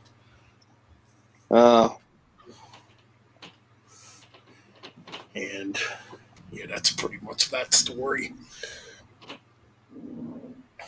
But I do have the first Opeth album, Orchid, and I have Damnation. Or no, not Ooh. Damnation, Deliverance.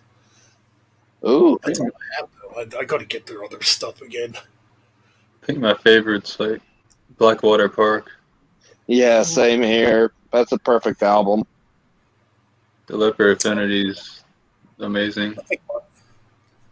Well, that's a good question. What's my favorite Opeth album? Well, it could either be Watershed. I think that's a great album. Not a bad choice, actually. Good. That's another good one. I really like the early stuff, like the first three. Well, My Arms Your Hurts was the first one I ever heard. Nice. That's way back in 2000. Yeah. It was before they really became more, more well known. Well, it's still not well known, but yeah, Ghost Reveries. Not Ghost Reveries. My Arms Your Hurts is pretty much now a well-known album for them. Yep. He got them pretty big at that point. Yeah, because of Demon of the Fall. Yeah, Demon of the Fall got them pretty big. Mm-hmm. So, I remember getting Blackwater Park when it first came out. I only got it about 2015, 2016 on CD, and I've grown to love it. Take that back. The only two I never had was Morning Rise and Damnation. Like early. Really? Those are the two I didn't have. Oh, wow. Which is shocking because I really like Morning Rise. That's when they still kind of had a bit of a black, or somewhat of a black metal element to them. It did more growls too. Yep. Yeah, they were starting to be getting into the traditional Opeth sound with Morning Rise, and then by My Arms Yours, they were full on the classic Opeth sound, pretty much. Oh, yeah. Then you got Still Life. Still Life's another great album. Yeah, then the masterpiece that is Blackwater Park. Ooh. It's a great album. Fantastic. I can't really say they got a bad album, like in their death metal phase. Yeah, no, but never did. Like, I mean, if I ever to say probably one, maybe Damnation, Yeah, I mean that one. because that didn't have any death metal vocals on it. No, that one was just pretty much a All progressive rock album. Yeah, progressive rock, progressive metal, all that stuff, but it was still maintaining the classic lineup pretty much. Kind of a taste of what you would get going into, the future with Heritage. I don't consider that Opeth. I do not consider that Opeth. To me, Opeth, basically, everybody basically retired the name Opeth and it became something else. I mean, I'm not really shocked that they went in that direction because Michael Apper, He couldn't do the growl, so it's like, yeah. and he was influenced by a lot of '70s prog rock. So you could have just given it its own freaking name, and nobody would have been upset because we would think Opeth is gone, pretty much. Yeah, those albums didn't really resonate with me either.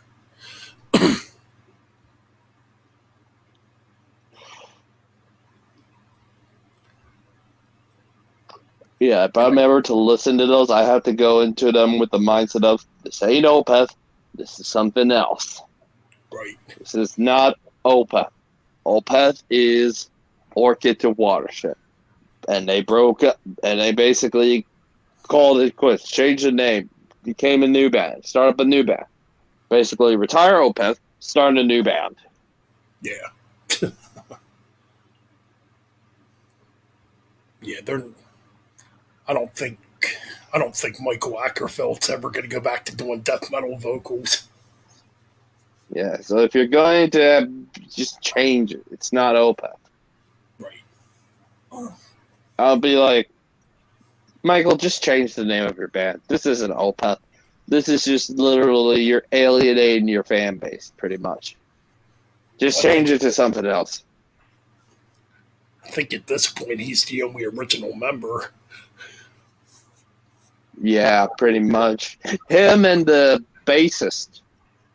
They're the only ones that are retained from the classic lineup, pretty much. Right. Who's that? Martin Mendez. That's who it is. Martin Mendez. Yep. Because on Orchid and Morning Rods, they had a completely different lineup. Yeah, Martin Mendez joined for My Arms Yours, but he wasn't on the album, so it was done as a trio. That's right. I heard Michael Eckerfeld. Yeah, Michael Eckerfeld did it, I believe. Yeah, I heard he did the bass on a keyboard or a synthesizer or something. Or maybe he actually played the bass or something like that. Yeah. Just trying to think. Yeah, Martin, outside of Michael, Martin Mendez is the only one that's been in the band for so long, pretty much. Yeah, that's it. What about Frederick Atkinson? Is he still in the band? Yeah, I think so. What's up, guys? Oh, We were just talking about Opeth. Yeah, we were just talking about Opeth. Who's still in the? Oh, I know Axelrod's not. Yeah. I only know that Martin Mendez, who's been with the band since he joined, I think, after the recordings of My Arms Your Hers, outside of Michael, is the only original member left. Yeah. Yeah, I know that there's been a fair amount of turnover. I mean, at this point, it's Michael's project. pretty much. Yeah, but I was just mentioning to myself, everything Heritage and onward to me is not Opeth. I think when I think Opeth, I think Orchid to Watershed. That's what I think Opeth is. It's This still is something Opeth. completely different. Yeah, I was just like, this just sounds like something completely different. You know, I'm like, I Well, can just change the name to something else. You know? Yeah, the last 4 albums haven't been any good, I don't think. Yeah, that's just pissed off a lot of those that grew up listening to the Opeth sound. The Opeth sound. and they still play the older stuff live, but I mean, it's Opeth is Yeah. a brand. Michael owns pretty much everything that's Opeth. He's not going to change the name, regardless Yeah, and of the band. I'm not shocked they went in that direction because Michael Ackerfeld was always into 70s prog. Yep. You know, And when I met him years ago, he was talking about his love of old Scorpions. Like, yeah, dude, the Uli John Ross shit. I love that shit. me too. That's my Taken by favorite. Force. Yep. Taking by Force is fucking awesome. That's a great album. But yeah, I'm not terribly surprised. I mean, once the other guys kind of left, you kind of got the freedom to do, a little bit more than he wanted to, and he's. Oh, go ahead. I'm sorry. Oh no, I was gonna say like he's not like the biggest metal fan anymore. Anyway, like when it comes down to like metal bands and stuff, like he really doesn't even listen to them, so it doesn't really surprise me. But I mean, there are dudes out there that don't really listen to metal that are in metal bands. Like I know Glenn Benton doesn't listen to much metal at all. No. Now he listens to bands like Rush. Yep. Glenn Benton, which but his reasoning though, I gotta give it to him because he's like, no, I don't want to be influenced by any other bands in my genre. Like I try to come up with my own thing. And it's like, well, I mean, Deicide's got their own sound, so right, that's very true. Yeah. Yeah, you can definitely tell Deicide from a lot of death metal bands. Dude, that fucking Legion show I went to, that was some of the tightest fucking death metal I've heard. It was insanely brutal. Oh my god. I mean, and Glenn still got the vocals for it. Like, Jesus, man. I guess Deicide's working on a new album. At least I thought that's what Glenn said.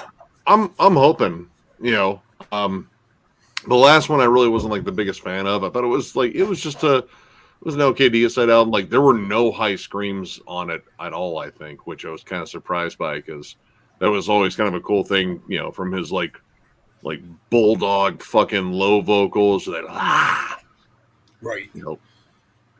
It wasn't there, and it just kind of. Well, he even said in like some interviews, like it's hard to be inspired when people are just downloading the music for free. It's like they're not all downloading the music for free. You still have people buying your shit, and this is your brand, man. Like, do you just want to?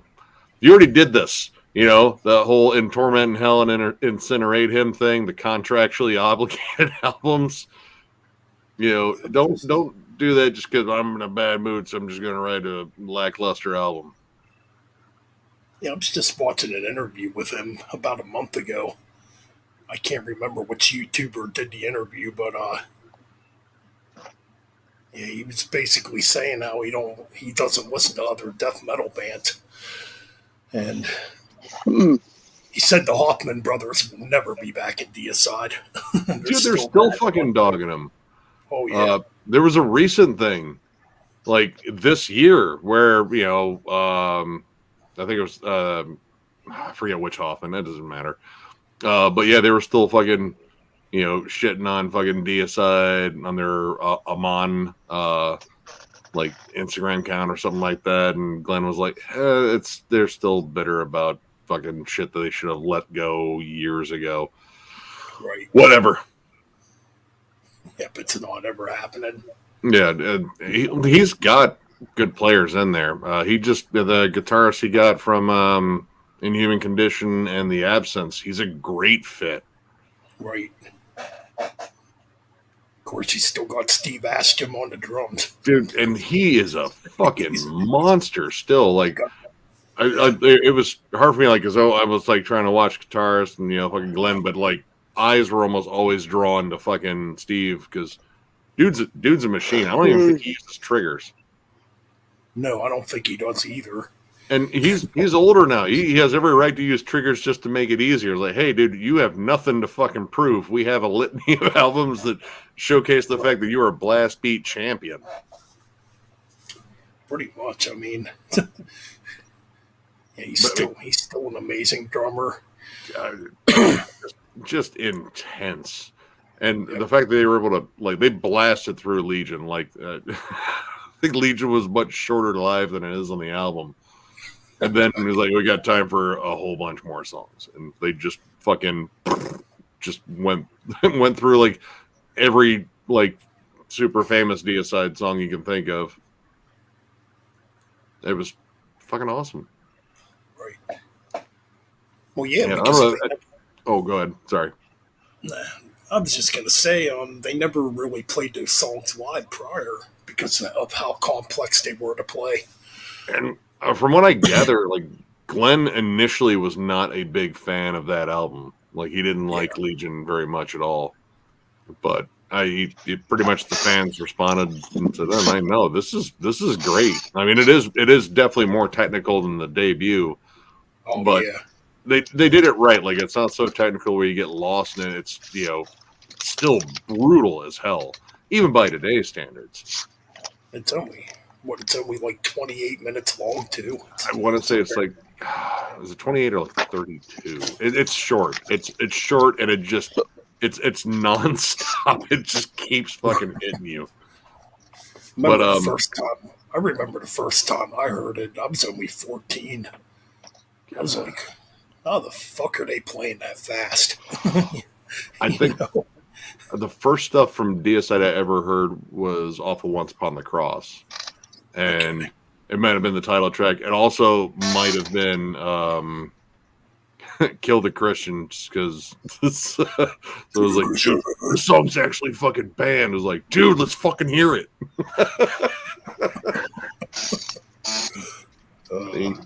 Yeah, but I was actually at the time that was probably the fastest thing I'd ever heard was Deicide. It was insane. I heard Deicide before I heard Cannibal Corpse, and I definitely heard Cannibal Corpse first. But it's one of my classmates who you wouldn't expect would be in the metal because he was one of the rich kids, one of the preppy rich kids. But he used to come to school with these Gore cassette tapes and Deicide and Napalm Death. And that's how I kind of got my early taste of death metal. And, well, I mean, Gore's not death metal, but... And more shock rock, I mean. Right. Yeah. Speaking of which, I almost bought the new Gore today. I thought about it. Should I get this or not? I've had multiple opportunities. It's been there. It's in the stores. And I was like, I mean, it had a couple of good songs on it, but it's... I listened to a couple tracks on it, and I'm like, these tracks really aren't doing it for me. I think I'd rather get the comic books that are associated with it. Those seem like they'd be way more entertaining. Right. I thought the last album was okay. See, I didn't jam the last one. I was still, this was the first one I had jammed post Brocky. Yeah. Because I mean, it's respect to Blothar or Ted. Because I mean, he's a former fucking Beefcake the Mighty and stepping in. He's the right guy for the job. Oh, definitely. But it's just Odorous was such a fucking presence. Oh yeah, I mean, and man, those are big shoes to fill. And they came off of a good run of albums. Odorous, dude, fucking War Party, I think is fantastic. Super underrated album. That's a really good album. I like this Toilet Earth. This Toilet Earth, dude, Saddam a Go-Go. How fucking fun is that fucking song? That's a funny ass song. America Must Be Destroyed. Yep, Absolutely amazing. That's the first Gore album I ever heard. I think mine was Scumdogs. Mine might have been This Toilet Earth. Because that's where I remembered videos on MTV, and I was like, I have no idea what's going on right now, but it's pretty fucking awesome. Yeah, I'm on later. Yeah, I was a later album. I think was Bloody Pit of Horror. I just saw it as like just a blind buy. I was like, oh, that's a pretty damn cool cover. I just listened to it. I'm like, oh, this just sounds like thrash. It's a good They're album. wearing That's pretty good. costumes. I'm like, what? Violence Has Arrived was one that I checked out because that was when they got back to being metal because there was some, weird shit in between. I don't have the one with the stupid like etched face on it. Oh, what was that one called? Fuck. Oh, I have to look it up. I'll look it up here. Hold on, because I avoid that album just because I've heard the tracks. Yeah, I remember my one buddy bought it brand new back in the day, and we were listening to it. We hated it. We're like, this album sucks. I can't think of the name of the album. We Kill Everything. That's the one.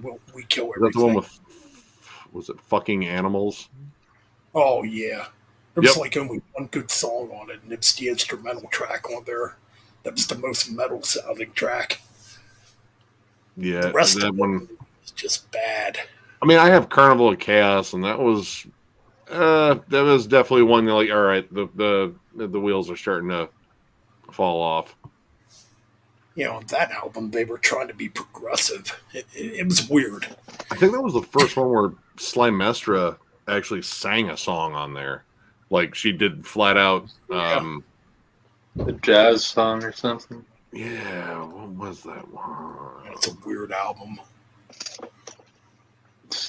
I Hate Men or something. I Don't Need a Man. There it is. Yeah. But I mean, like, America Must Be Destroyed, Ragnarok. There was a lot of fun shit. Yeah. Isn't Meat Sandwich on Ragnarok? Yes, it is. Yep. Is the opening track, and it's still awesome. I used to have that. Sandwich. Beyond Hell was good too. I like that one.